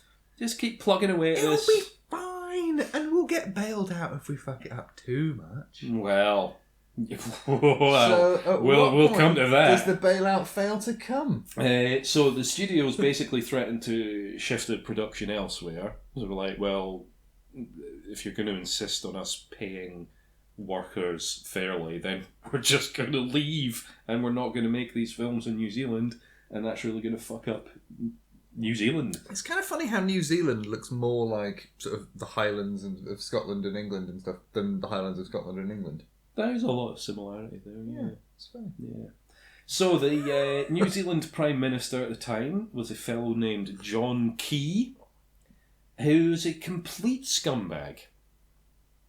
He was one of these sort of banking fund manager turned politician types. Enough said. Indeed. So he met with Warner Brothers and all the heads of all the various studios, because there's like 4 or 5 different studios that are involved in this, in these productions.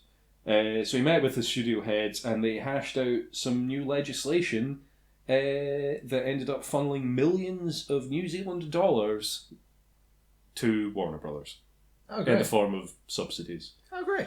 Yeah. Basically paying them to stay in the country. It's like, please don't worry about these upstart actors demanding they be paid fairly. We'll just ladle some money at you to make sure that you stay put. And also, we'll write this legislation that means that all film workers were to be considered independent contractors. Oh God, like the Uber thing. Yeah, which meant that they're not allowed to unionise or collectively bargain or any of that kind of stuff. So they fucked the unions, basically. It's a tale as old as time. Sounds Song lovely. as old as shit. Yeah. So yeah, and that legislation is basically stuck around to this day. There was some talk, that they did the Rings of Power series on Amazon. Did they film it recently? They did, but when there was some talk of rolling back that legislation, Amazon were like, we'll maybe just go to Scotland instead. So, right, okay. So, yeah, kind of got us over a barrel here, don't you? Yeah. Jesus. And Peter Jackson, bless his little heart, came out against the unions and was like, this industrial action is killing these movies, which are obviously going to be great. And is there, What happened to him? Who hurt him? I think these movies hurt him. Poor man. He used to be alright, didn't he? I think he's generally alright, but there's 1 or 2 little things that I've seen and read about him where I'm just like, he's made some questionable choices. Jesus, that's a big statue. Yeah, they love a big statue in Middle Earth. There's big statues all over the place. So yeah, that's the story. That's pretty horrific. It is pretty fucking horrific. And that's why... And it's still not resolved, so anybody from this film still doesn't get paid residuals. Excuse me, hiccups. Yeah, I think so, basically. And great. But it's more the fact that they're just New Zealand actors are just no longer allowed to unionise at all. Jesus Christ. For the rest of time, probably. I've just noticed that Bilbo's outfit is a little bit Eighth Doctor-y. Yeah, it's a little bit, speaking of Paul McGann. It's got this sort of frilly frock coaty look to it. Yeah. It looks like it's Paul McGann after he's been through the Time War. Yeah. So yeah, as much as these movies are long and boring and stupid and pointless and bad, they're also bad for the people who are in it. They literally ruined lives and continue to do so to this day, including our own, at this very moment. Yeah, Jesus. Oh, is this the bit where the obvious panel that moves doesn't move and they don't twig which panel it is until it moves? This is the bit where they're like, oh, we're on this grand adventure and we've literally reached the door to the place where we're going. And we're knocking against the wall next to the door. We can't open the thing, so we're just going to give up. Yeah. Well, it's like the Ghost Monument, isn't it? Oh, I'm sorry, I thought I could save you, but I can't. I'm rubbish. We're all going to die here. Oh no, here's the TARDIS. I quite like the Ghost Monument, actually. I fucking hated that. Conceptually, I suppose. I quite like the idea of the Doctor being separated from the TARDIS and having to find her way back. But that only and works, the bit where they teleport. That only works when you've not already spent like 2 episodes trying to figure out who the fuck she is as a character and still haven't got anywhere. Well, that's like the 2nd episode. Exactly. Whereas, like, at least other Doctors... And they never really figured out We've got Doctor Who chat in a separate area. It's fine. Yeah, we don't need to get into this now. If anybody is interested in our Doctor Who chat, stay tuned. Yes. Stay tuned indefinitely.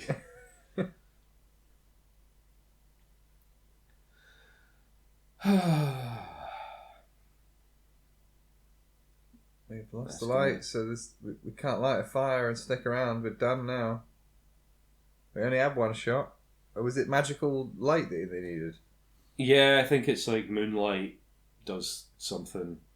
But what about magic light or some shit? What does he do? I can't remember. There's some shit he does. Well, it's like the door that they go through to the Mines of Moria in Fellowship. It's like it like is invisible until moonlight hits it, and then it goes all glowy. And why are they all just giving up? Yeah, good question. Like, no, seriously. They're on a desperate quest to restore honour and glory to the dwarven peoples. Do they even know how they're going to get back? Yeah, just hoof it, you know? I don't know. Some combination of barrels and eagles and just walking. When the thrush knocks the setting sun, what? Oh, they just weren't patient enough, were they? Yeah. They were just like, oh, well, it's over.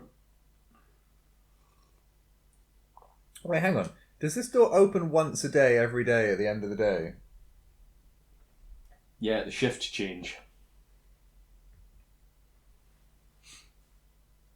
The day shift clocks out, night shift clocks in. You got to be quick though, because a solar lock just. And also, if it's a cloudy day. And how do they know that bird's going to be there every time? Is that a holographic bird? I don't think the bird is important. It literally was part of the riddle that he was just talking about. The bird knocks 3 times or some shit. Oh, right. So what, that bird going to be there every time? Well, yeah, I guess that's that bird's job. See, if they just looked a little bit harder, they would have found the very obvious keyhole in the thing. They're standing there panicking. The last moon of autumn got you, so it is a specific once a year jobby. Yeah. Once a year jobby, blimey. It's like Mocklands. I don't know what that means. They urinate only once a year. It's a Orville thing. Oh, right. They're kind of like the sort of Klingon analogues.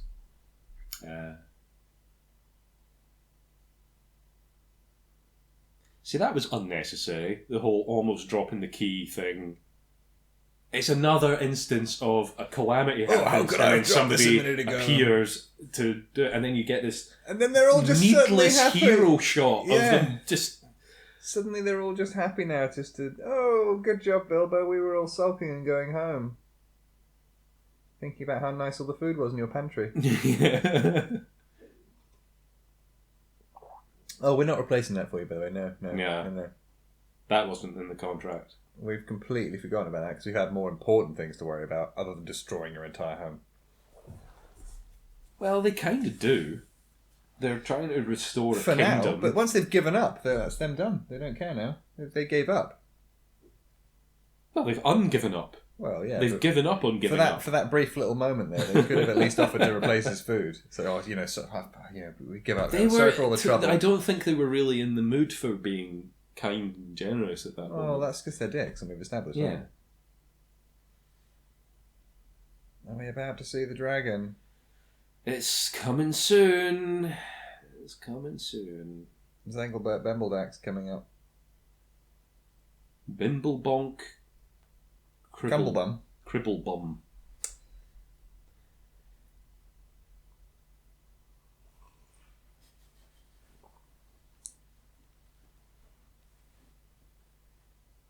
Just slowly walking into the place. That just freeze. Here lies... a bit stuttery, but we're good.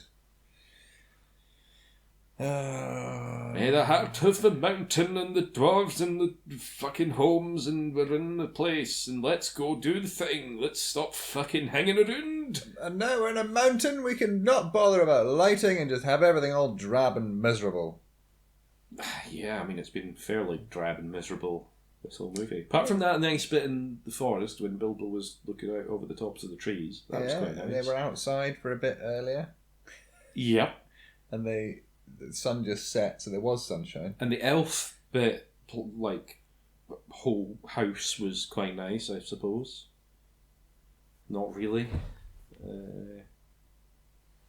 But yeah, it's all just been a lot of guff. Just a lot of guff. Oh, I'm dying! Oh, Oh, my Achilles knee. oh no! I've got an arrow in my knee. It really hurts. I took an arrow to the knee. I need me herbs. And now I am not an adventure. You know the Skyrim thing. What?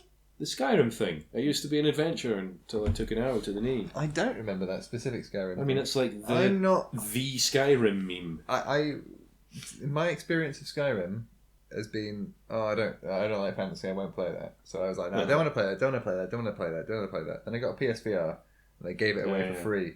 And I was like, well, I've never played it, so maybe it'll be good to start it in VR and I'll be more immersive. It's fucking brilliant.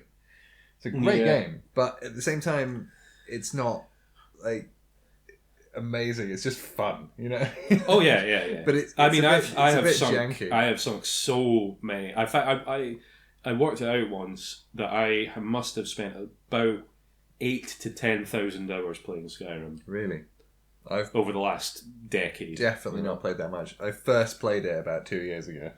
It's quite crazy. It is a very addicting game because it is very simple. It's not particularly deep mechanically or story-wise or anything like that. But it's just nice to get a sword and go and chop some people. I think it's the role-playedness of it that's fun, especially in VR. Because you're like, I'm just going to wander down the street. Don't talk to me like that. Slash. Yeah. Well, you know how I feel about VR. Yes. I do not like it.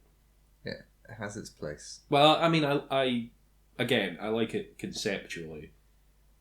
I really just want to try the PSVR 2. I think that'll be pretty mind-blowing.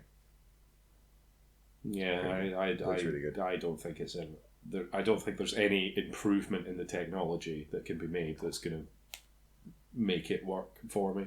Fair enough. Because it's just kind of an instinctive thing. It's like strapping this. It takes getting used to. This blindfold to my head, essentially. Well, with the new one, you can like push a button and have pass through. So if you want to like see out immediately, you can like, oh no, there we go. I'm in the real world. You can like, really, so you don't even need to take it off to see what's going on. You like, does that not kind of ruin the immersion though?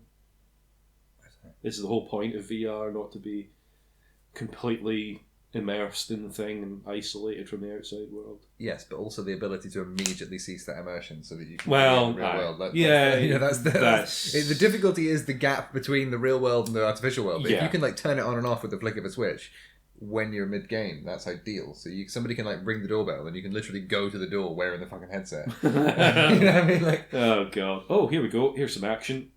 Oh, that's Gandalf. It's Mr. Dead. Infecty Elbow. He's not getting an infection. How many times do I have to tell you? He's gonna get something.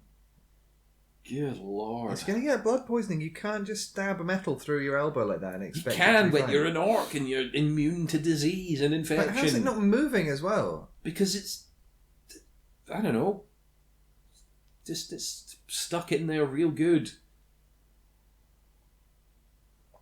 I imagine if he goes to try, he falls off a cliff, tries to grab something with that clawy thing, it's just going to pull straight out of his arm. If anything, he wants to bend that spike round so it's like clamped on a bit. If he falls down a cliff, then he's just going to bounce down it like a rubber ball. So that's true. Big flashy light, and he's gone. I'm just picturing him like dropping a bag of like sparks. Yeah. Yeah, he did like a reverse Batman. Instead of throwing like a smoke bomb and disappearing, he did a big flashy light.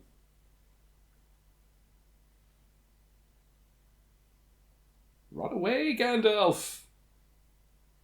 Oh, he's going to fight a spooky wind. Much like me after... Yep, that's enough. Yep.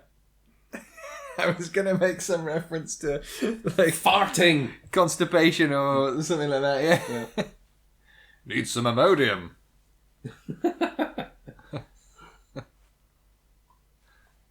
That's basically Gandalf's role in Middle-earth. He's the Imodium. Imodium Plus. Yeah. He's just there to clear out all the bad shit. Oh no, sorry, he's not Imodium Plus until he comes back as Gandalf the White.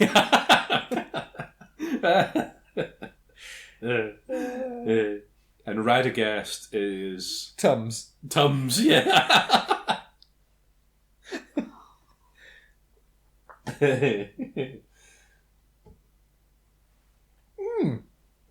Didn't know the Human Torch was in this. Flame on! Oh, you're fucking up his magic staff. His wizard stick. How is he going to do... Is the wizard stick special in any way? Or is it just... What's special about it? Is it a special kind of wood? Or has it got like special shit imbued in it? Does he put magic on a normal stick? I'm not sure. I think it just comes with him. I don't know. It's just... Well, it's just a stick that he kind of channels his power through, you know. But is it like a Harry Potter wand in that it's got some magical properties, or is it just something that he has utilised? Oh, Jesus, okay. So he just finds. It's never explained because it doesn't need to be explained. He's a doesn't wizard. Radagast have like a weird crystal in the end of his, or doesn't Saruman have have like got his magic? Yeah, they've got like a headpiece to it, and like Gandalf's has got like a glowy light thing that he uses sometimes. And, you know, so, yeah. It's not explained because it doesn't need to be explained.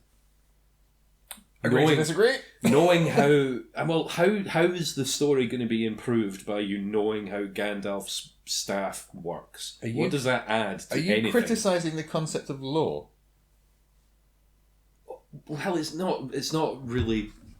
It is lore, because that would be like me saying. I mean, a part of lore, particularly when it comes to Tolkien lore, is the stuff that's kept mysterious as much as the stuff that's revealed.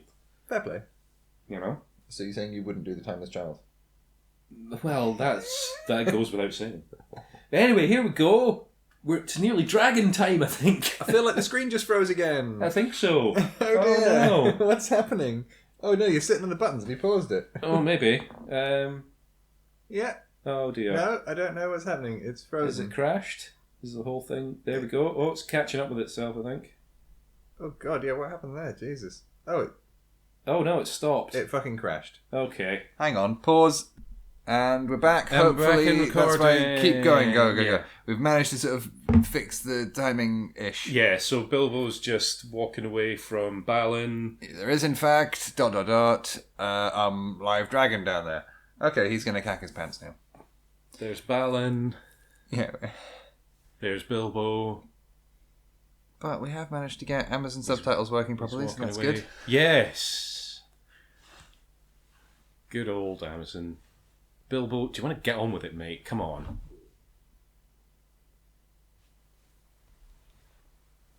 And he's going away, and he's gone around the corner, and then there's stuff. There's Gandalf. Right. Crashes. Okay, we're all synced up now. Hopefully. Apologies for that, but you can blame technology. I think it's the curse of the Hobbit. I think it is. I think we were experiencing the same pain and suffering that the cast members native to New Zealand experienced in their financial woes. Indeed. Well, I mean, it just basically everyone involved in this just had a bad time making it, really, didn't they? We're not having the greatest time watching it. We're having a great fun time. It's been much more of a chore than it needs to be. Oh, a nice little white rippling. What did he just teleport an orc into him or something? What happened? Oh wait, are we doing the fight? Oh, we're doing the Gandalf fight bit again. Okay. Wait, what? We just had this bit. Oh, so we haven't synced it up properly.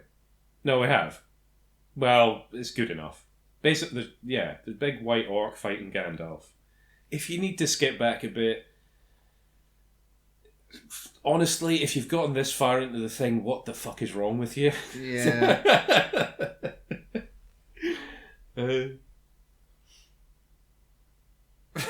Yeah. Perhaps at some point we should take these discussions and edit down the exciting bits. I've thought about doing that, but that's also a lot of work, and I don't want to do it. Well, maybe I shall endeavour to compress these three into a succinct discussion of the wonders of The Hobbit. If you want to do that, you go right ahead. I will torture myself, perhaps, after the third one to see if I'm still alive. Yeah. Oh dear. So here he is fighting the wind. Oh god, yeah, we're way back. All this bit. We're way back. It's fine. Nobody really will know where we are. And to be honest, this is the sort of thing that is really just a general Hobbit chat. And you can put the movie on in the background if you want, really. Yeah, pretty much. Yeah. Yeah, a lot of people listen to movie commentaries just without even watching the movie. Yeah. It's just listening to a couple of chums doing silly bits. A couple of chattering chums. Chattering chumps. I was going to say, but I stuck with chums.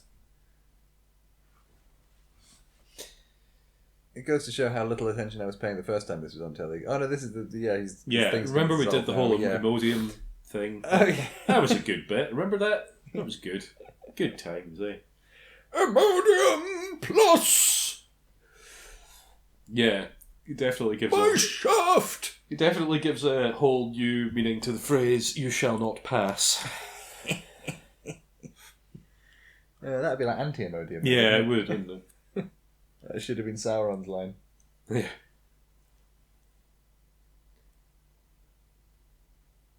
Should he even be here? Technically, yes. Because in The Hobbit, I think I've talked about this in the last one, but Gandalf does go off on his... He disappears from time to time.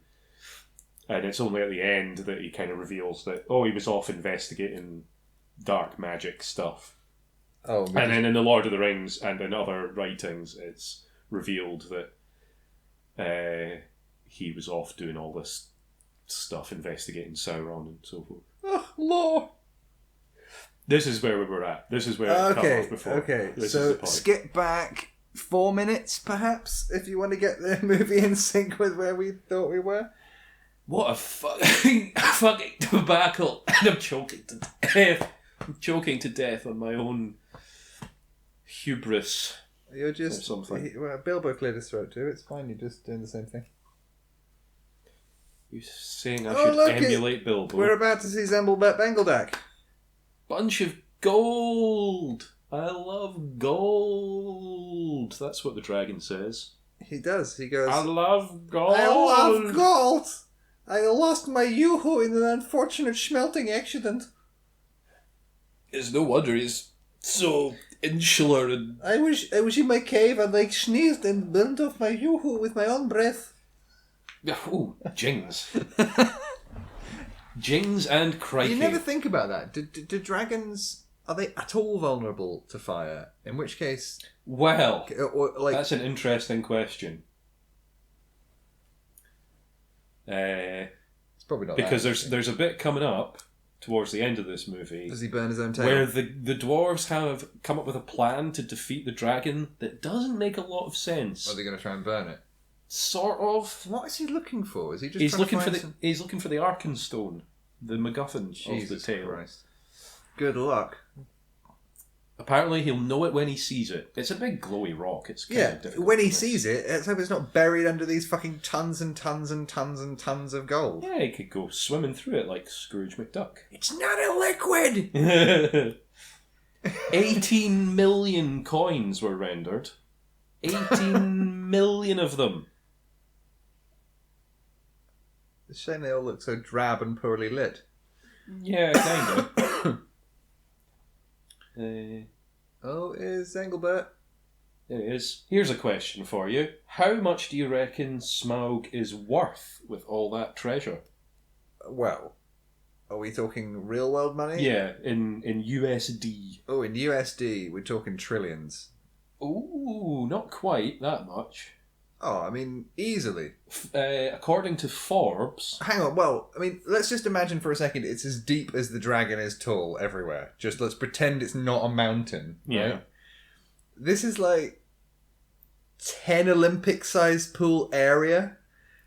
Probably volume of that. Like the amount, I mean, that's got to be it's a lot. Close to trillions. It's, according to Forbes, and, you know, they would know. 62 billion US dollars. Bullshit. Way more than that. Like, that's more money in there than exists on the planet. He is Think definitely... about how much gold is there. He is definitely the most wealthy and villain. those are chunky coins. Those are coins that are, like, bigger than the old 50p's. You know what I mean? They're like chunky bits of metal. And solid gold, presumably. I'm assuming it's like 24 karat gold. No, this is trillions of dollars of gold in there. Well, if you think you know better than Forbes... I know better than Forbes in this instance. Okay. They're way undervaluing the gold. Okay, well... If they want to sell me all that gold for, what did you say, 60 billion? I will take it and make a mega profit. Alright, you've just got $60 billion lying around, do you? I'll take a loan out on the gold I'm about to get that's worth trillions.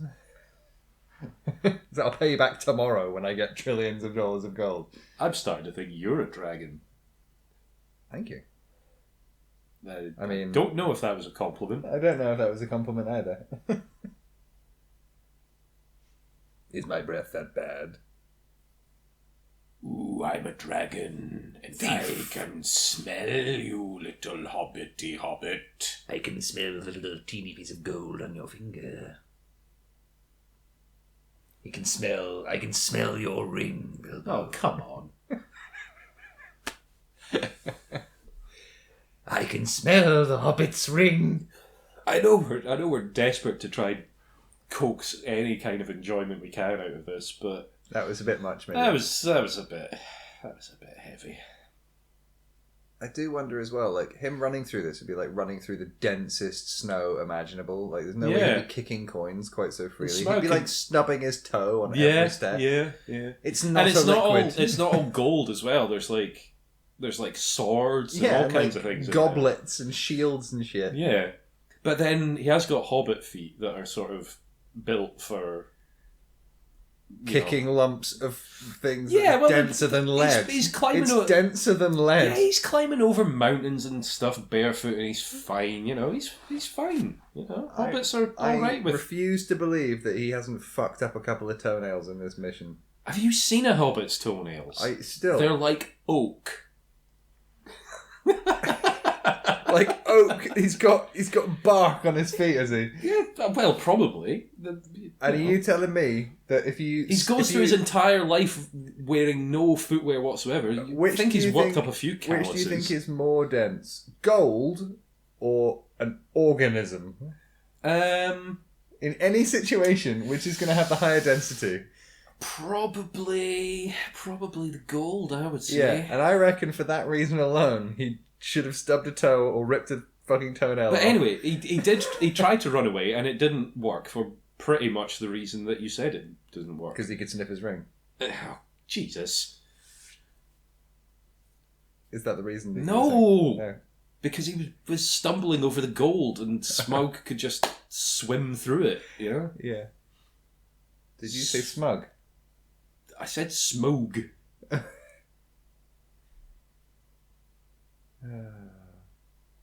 I mean, the dragon is alright. It's a good-looking dragon. It's so dark. They don't show it off. They just need to have one decent bright light. Do the Well, yeah. Do the Jurassic Park thing where you focused highlight. They're kind of keeping. Yeah, that's the See, how could he just find that buried? That could have just been buried by one swish of that dragon's tail, and he would have been there forever trying to find it.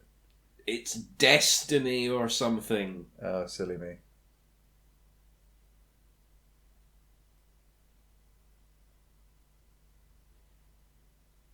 Are they just riddling now? No. Well, they're... I think Bilbo's trying to convince Smaug not to eat him. They're bantering! I hate bantering! Yeah, that's pretty good. The dragon. I like the dragon. I'm just glad the fucking dragon's finally in this. It doesn't move terribly well, but then I don't know how much they actually tracked off Benedict Cumberbatch on all fours. Not that much, really. I bet they didn't. Actually, all that writhing around. It just helped him get into character. It was very well, yeah, I guess. But also, I don't think they used any of his mocap stuff or the audio from when he was doing the mocap. Probably. No, I think they used the stuck audio it in the from booth it, in the end. Yeah, it was just kind of unnecessary. I mean, all of this is kind of unnecessary, isn't it? But, Yeah.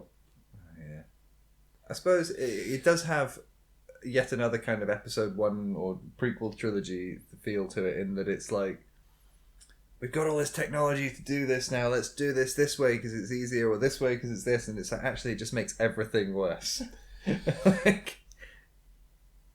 Oh, there it goes, bouncing off. How is that? See, it does get knocked how is about. It bouncing off a carpet of gold? I don't know, density and stuff. Whatever you were blabbing on about before. I feel like it would just... Well, actually, I don't know. Yeah, I don't know. It depends what it's made of. Just looked very fragile. So I suppose gold is malleable. Maybe it dents nicely on the way down. I mean, the Arkenstone is like a jewel that's formed at the heart of a mountain, so okay, it's, so it's pretty probably dense as well. pretty dense. I just imagine it. It's at least as dense as the people that wrote this movie. Oh no, sorry, I forget. It's a children's movie written by children. Okay, I can accept. I keep falling away from that idea, and then as soon as I accept that, I can go with it. Look, there's children in it. It's a children's movie. No, they're dwarves. The dragon's going to kill us, Not apparently. children. But that's a child, isn't it? No, that's a dwarf. No, not that. That guy's a dwarf. No, he's a But man. is that not a child there? No, Those are they're children. dwarves. Are they all dwarves? People aren't going to know if it's not synced up or if you're just being sarky now. I think people know. I think people They can know tell. you're being sarky. Oh, dear me. I do wonder. Look how much gold is there. It's a lot of gold. It's like $62 billion worth of gold. But there's mountains of it. Yeah. $62 billion worth of a mountain. Here he comes with his hero arrow.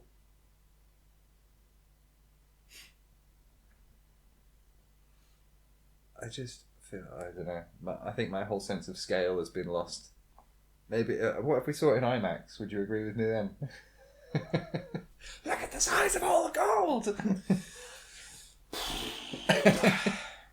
There's trillions! I think if I saw this in IMAX, it would literally just break my brain. Yeah. I don't think I've ever seen anything in IMAX, actually. No? No. I've seen a few things.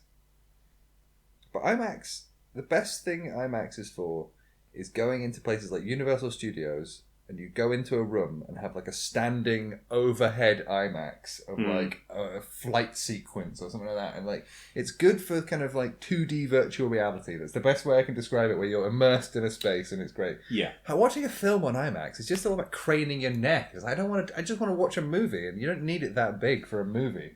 And it doesn't really, and unless they intentionally stuff in all those like big panning IMAX shots and all that, it's like when they do the 3D gimmick and they have everything obviously on layers and stuff. It's the same problem. There's something to be said for a huge screen and seeing something like documentary-wise or space-related or under the ocean, and like documentaries are made for IMAX, I reckon. Oh, he's just tripped a guy up. That's rude. Lick spittle, you prick. Ooh, that wasn't very cuddly, Dick. Oh, he's hit him in the face with his wood. I mean, that is a little bit like cuddly Dick. Yeah. I'm being rude. I got you, yeah. I was That just could be rude. I was just referencing a really great family show called Yonderland, starring Stephen Fry as Cuddly Dick.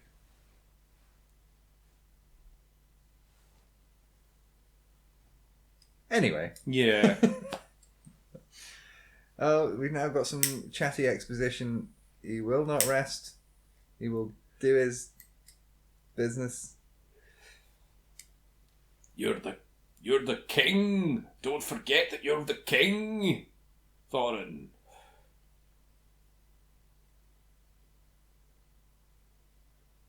Still not got that bloody stone. It's kind of fun. The sort of sneaking around and.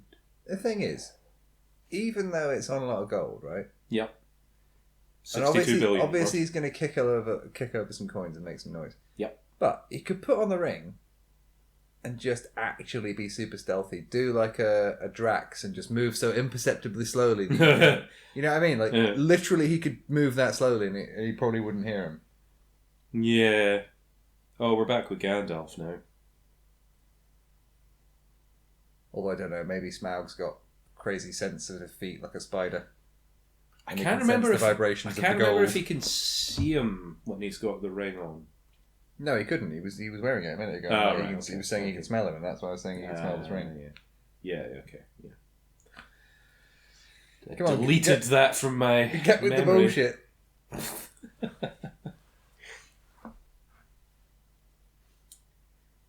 Every time that comes up, that subtitle about speaking black speech, I just think, what does that mean? Like, It's the black speech of Mordor. obviously. It's the evil language. It's a version of Elvish, don't you know? And is that the good language? I Elvish. guess, insofar as the elves are kind of the good guys of Middle Earth story.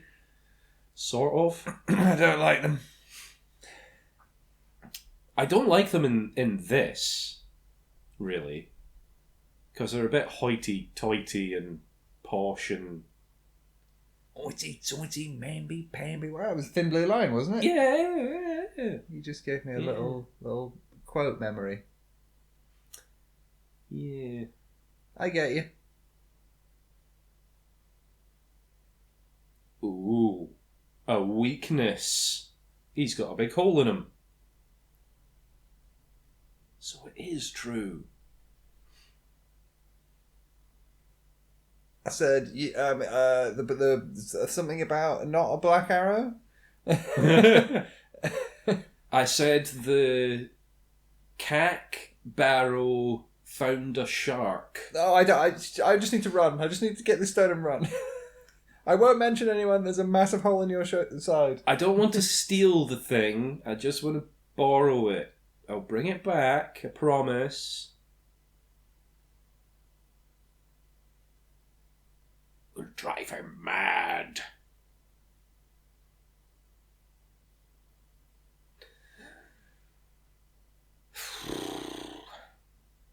See, this was fun, and now they've stopped and are having a stupid chat. Oh, there he goes. Why did he stop? Why? He could have... Oh, fire. That should do it. Don't send your tail though. We haven't established whether you're vulnerable to fire yet, and you might burn your little hole in your scales. I just thought I'd clarify that. I wasn't trying to be dirty. I wasn't trying to be dirty.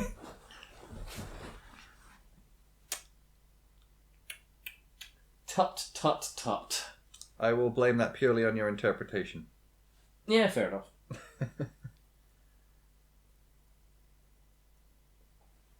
Oh, it's more dwarves. They're back. It's the two of the dwarves that don't really look No, like that's a dwarves. child. Nah.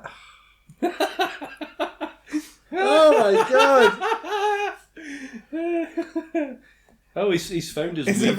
a very mustachioed, bearded child. Yeah. No, it's actually a dwarf. And these are all the children on the roof now, are they? Yep. The children What of happened to- Sauron. What happened to Mr. Tetanus Elbow? He's got Gandalf prisoner. Oh yeah. I think he's currently So leading. are these children or dwarves? Both.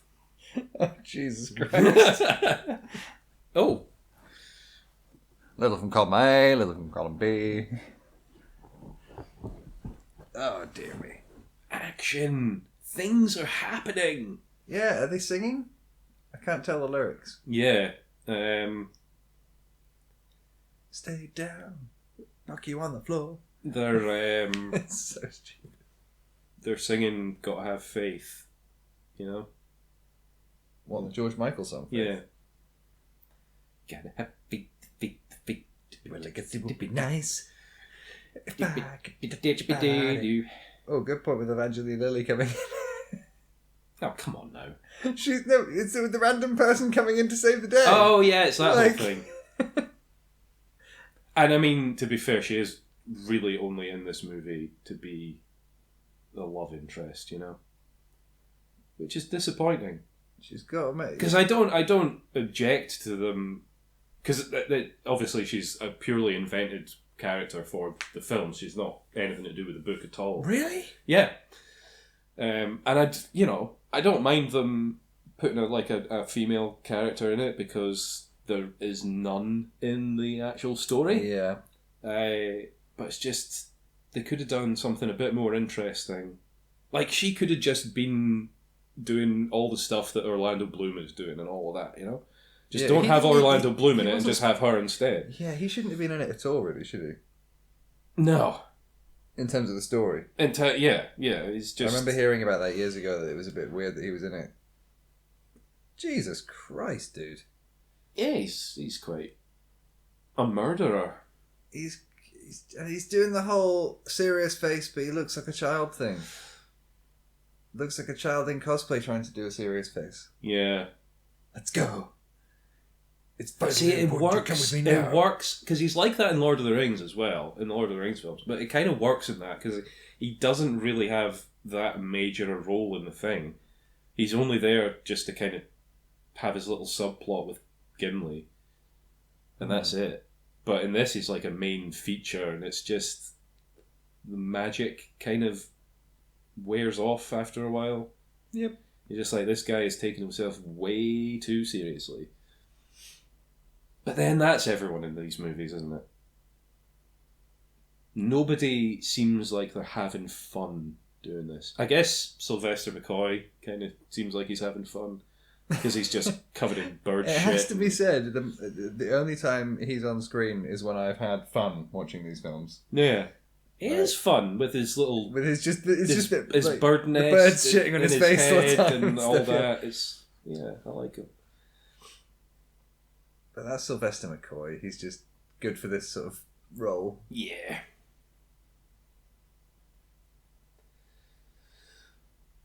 There's a dragon. Did you know there was a dragon? Did he find it? I wasn't paying attention. Yeah. Well, he found it. Did he pick it up? I think he got it. Oh. Menace. Just put the ring on and run. He'll have no idea where you are. Yeah. Because everybody does that thing. Like, Smaug... Well, you could pretend to run back towards the dragon, then put the ring on, then double back, and then he'll get eaten by the dragon. Yeah, well, everybody seems to do this thing. Whenever, like, they've got Bilbo in a situation like this, they've got him backed up against a wall. Like, Smaug earlier on was going to just bite him. But yeah. And then he's mid-bite, and then... Do you think Bilbo goes invisible, and then he just stops? Like, if he just kept going, he would have got him, whether he's invisible or not. But he just stops. I just love that there was a couple of people standing there, and the dragon's coming, and then a whole bunch more dwarves stand there. And the dragon just keeps coming. It's like that means nothing to him. Right? Yeah. Like, what were they hoping to achieve by standing by them? No, run away from the fire-breathing monster. Stop, drop, and roll. Yeah. What's with this plant? Is this they need for the Morgul stick thing? Yeah. Was that the right word? Did I get I get the law right? Yeah, you did. I got a thing More right. or less, sort of. Close enough. Yeah, close enough. I mean, I say that, I've been bagging on about lore and probably getting a lot of it wrong. True. How much longer have we actually got left here? Have you got any trivia fun bits we need to get through? Yeah, we do. Yeah, let's do it. I'm not going to do 20 this time. Please don't. Yeah, I just need some pickup, at least some minor bit of joy. Rather just than watch gonna this guy die. keep this short and light. So, IMDb trivia, interesting or no? Let's go. Wah, wah, wah, wah. Woo! Trivia bit number 1.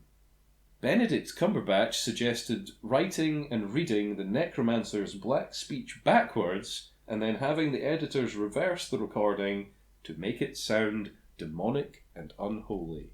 Is that interesting, or is that not interesting? That definitely sounds like the kind of thing Benedict Cumberbatch would do as well. Hmm. I think that... I'm going to say that it's interesting. Not interesting, actually. Just shut up, Cumberbatch. I just think it's just it's interesting behaviour, is it not? Yeah, I mean, I can think see what he that's- was going for, but it's just like, you're just giving people more work to do, man. No, I mean, Don't it's do a that. terrible idea. I wouldn't have recommended he do it, but it's an interesting piece of information that It he probably was would have been. suggested It probably that. would have been fine, and probably nobody would have noticed, and it would have just been one of these quirky little bits of trivia. Well, they had to do that in a few films, don't they? If there's ever like a weird sequence where somebody has to jump out of a pool and then say something, they have to say it backwards and then fall into the pool. And as an example, like, you know, like, it's been Or quite a if few times. you're Tom York, he'll do it. Do it. No, not Tom York. It's Thingy from Coldplay who did The Scientist backwards as well. Backmasking, everyone's at it. Oh, It's all the rage these days.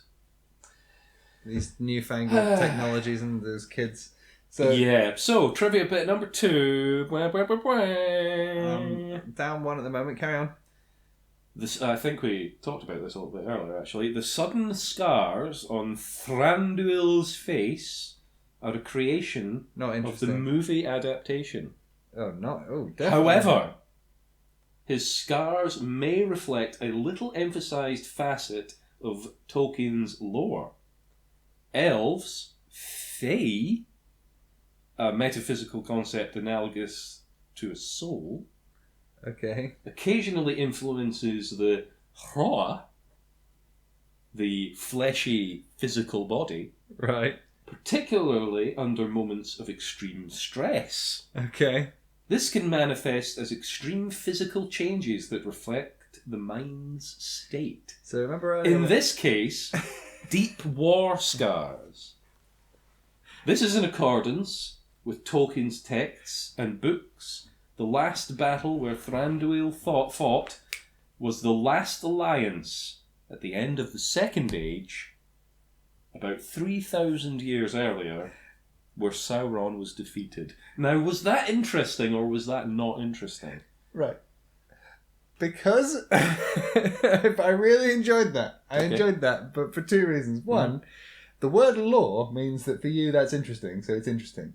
Correct. So, Ding. right. And secondly, do you remember earlier on when I said, oh, right, so, like, and I was being really sarcastic and I said, oh, yeah, so, when I'm really sad, my the wounds of my soul get shown on my face. Yep. And I used those words. It turns out I was correct. Yeah.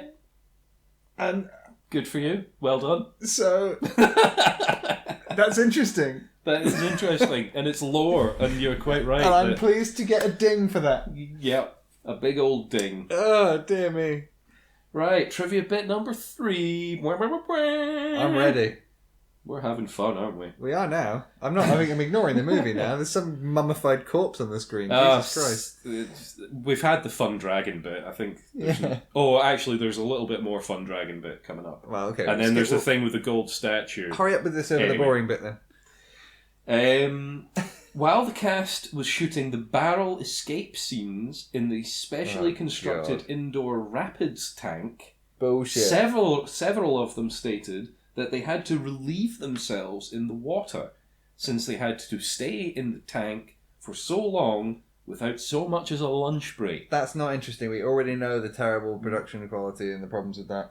When Martin Freeman found out, he was furious, since Bilbo spends all of his time during that scene In directly the in the water and had been swallowing a great deal of it. Is that interesting, or is that not interesting? It went from not interesting to interesting as soon as I found out that he was drinking all the dwarf's piss. Interesting. Correct. Yay! Ding. Piss. Great. I love it. Oh my god. Trivia bit number 4. I'm ready. Peter Jackson admits he misread the text when depicting the Eye of Sauron in the Lord of the Rings trilogy. Sauron's appearance in this movie as a black apparition forming the pupil of the eye is much closer to Tolkien's descriptions. I did like that depiction, I have to say. Is that interesting or not interesting? It's interesting that somehow he made something better from the Lord of the Rings films. Correct. Ding. I'm doing really well this day. The eye thing is cool. It's not accurate in the Lord of the Rings at all. There's like two. It looks good in the movie, but it's There's just two it looks kind a bit of janky. there's two kind of major inaccuracies in the Lord of the Rings. There's that, and there's the Balrog having wings, which Balrogs almost certainly did not have wings.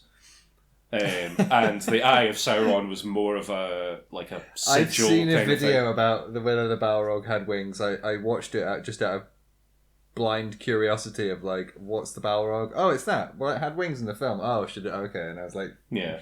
just on the surface of it. I think we can say from what I saw that it could have had wings. It wasn't really that clear either way. Nah, I've heard pretty definitively. I think I'm just annoying you because it's lore. Right? What's the next bit?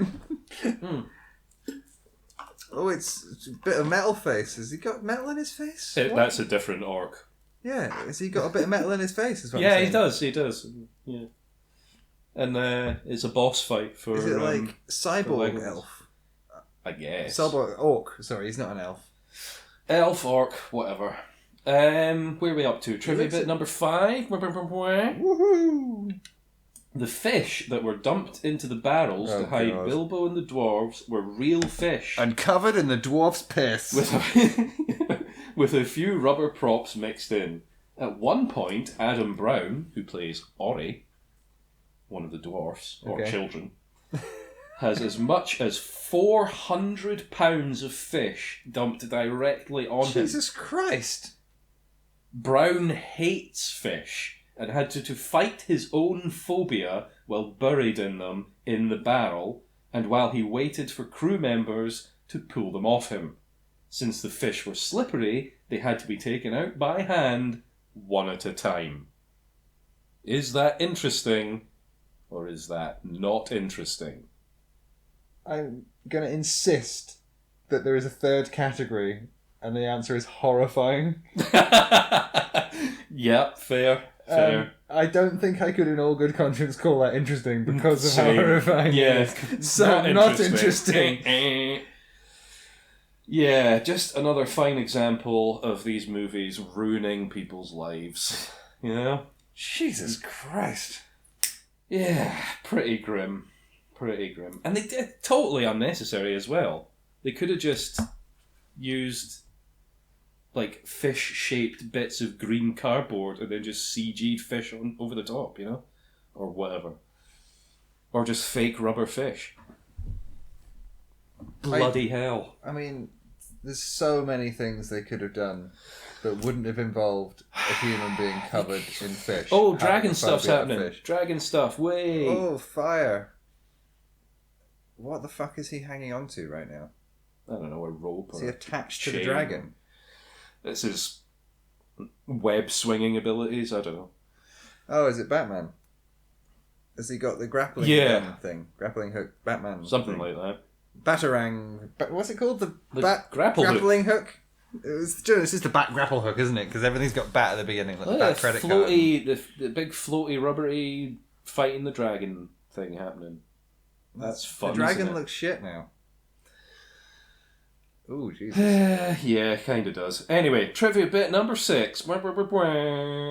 Aside from providing the voice of Smaug, Benedict Cumberbatch also supplied motion capture performance Skip, not to interesting. portray the dragon. However, Oh. since Smaug's body is impossible to motion capture fully, only Cumberbatch's face, upper body and arms were captured, and the rest of the body was completed in keyframe animation. Is that interesting or not interesting? It is actually new information to me, but not interesting. That's interesting, actually. Damn it, I was doing so well. I should have just gone with my gut there. It's also kind of hilarious, like I said earlier, that all that writhing around that he did was basically pointless. Well, except for his shoulders. Yeah, but he could have just done that. Well, what you maybe doing not. all this shoulder acting now? Look at all this, look at this shoulder and hand acting. Yeah. Fun fact as well, that he did indeed extend his neck by several feet. Yeah, I heard. I've seen the footage behind the scenes of Yeah. him wearing the It's- suit. Say what you like about him, He's he's committed incredible. to doing this terrible thing. It's genuinely... in fact, you could even say it's fantastic. his abilities. Yeah. You could. Right, trivia bit number 7. Yay. The 48 frames per second 3D movie was shipped to some theatres via a standard SATA hard drive.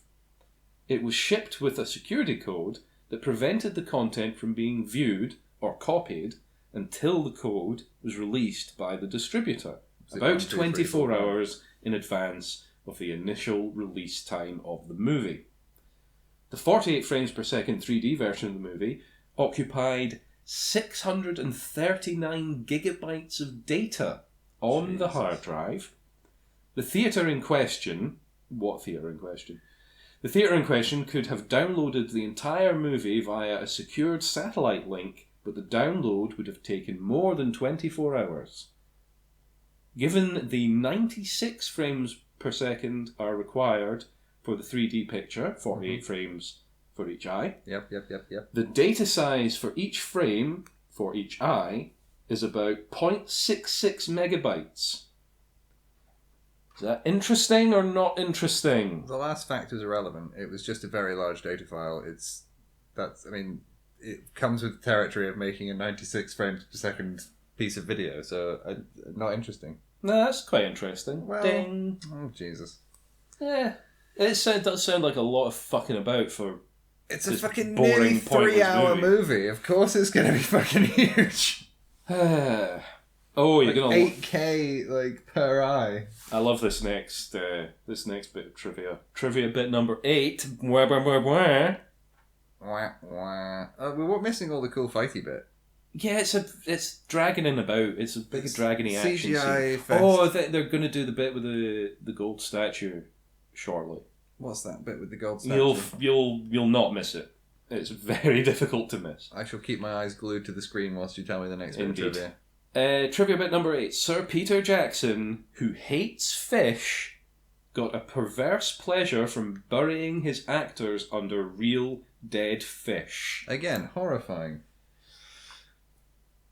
Interesting or not interesting? Not interesting, it's correct. I am really starting to dislike this Peter Jackson film. Yeah. You know?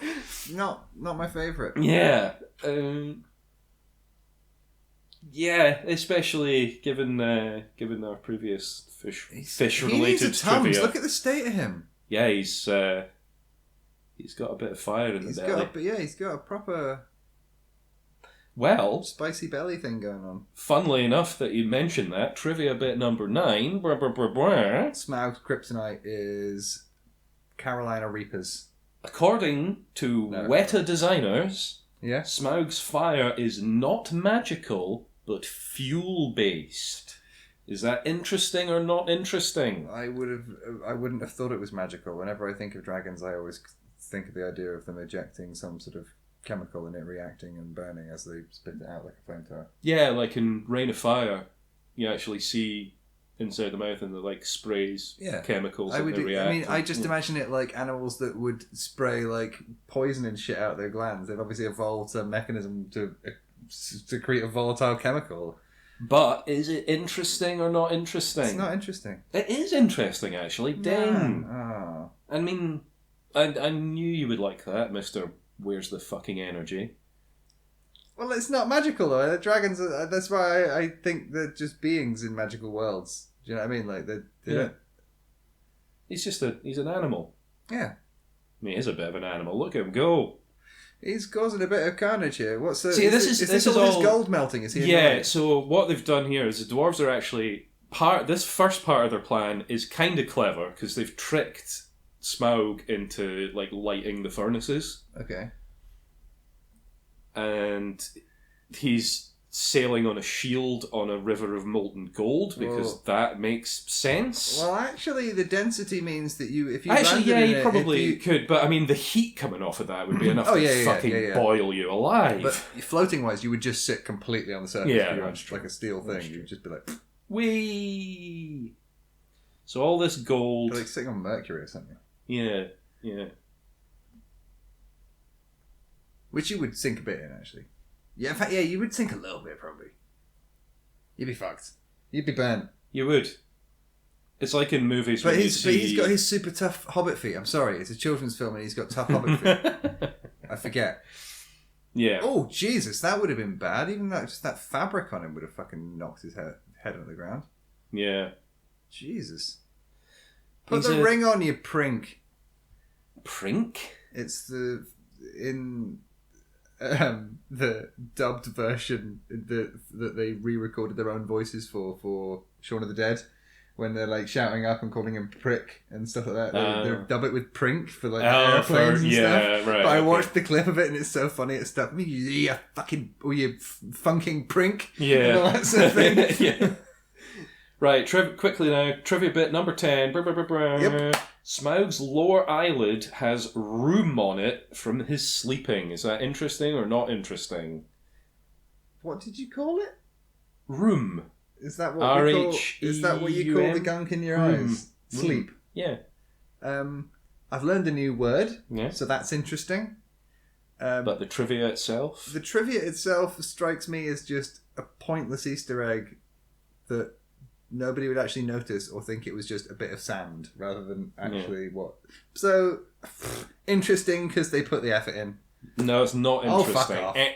I did well for the first 5 there. You were I was doing on so a bit well. of a roll, and then it all just kind of fell apart, didn't it? Oh, dear me. But yeah, that's pretty gross, isn't it? It's pretty gross. Just like these movies. Yes, they are very gross. Though, believe it or not. Oh, right, it's going to happen. It's going to happen. Gollum. You miss Gollum. Yeah. Yeah, he's not in this one, is he? So what's he going to do? So the gold got poured into this big stone mould. Which was just there for centuries and in perfect working order. Yeah. Okay. I mean, it's a big thing made of stone. What can really go wrong with it? I mean... And now they break it, right? Right. I mean, I'm describing this as it's happening. You can literally see what's happening. And the chains are flying away. You're not going to... And Smaug is stunned and doesn't really know what to do. You're going to love this. You're going to absolutely love this effect. It's so complete and... Realistic? And well done. What the fuck is that? So it's a big gold statue of like a dwarf king of old or something. And is this his... And like, Smaug's like, ooh, I like gold. Ooh, pretty... Is he just excited that they could do nice things with the gold with him? I'll keep you around and you can make me some other statues. Make one of me, please. He just really likes gold. What the fuck? Oh, it wasn't cooled properly. I got it. I don't think that's how that would work. No. I'm not sure that's how a big gold statue would melt. I don't think it would survive. I don't think it would sort of explode out like that. So is he literally getting covered in gold? Yeah, he's getting encased in gold. But he's a dragon, and dragons like gold, so he should be like, "Oh, this is a nice warm bath in a fluid that I really like." I was going to say, like, what's that going to do to him? It's just going to piss him off and make him it's not done anything to him. Look, he's having a great time. Just like...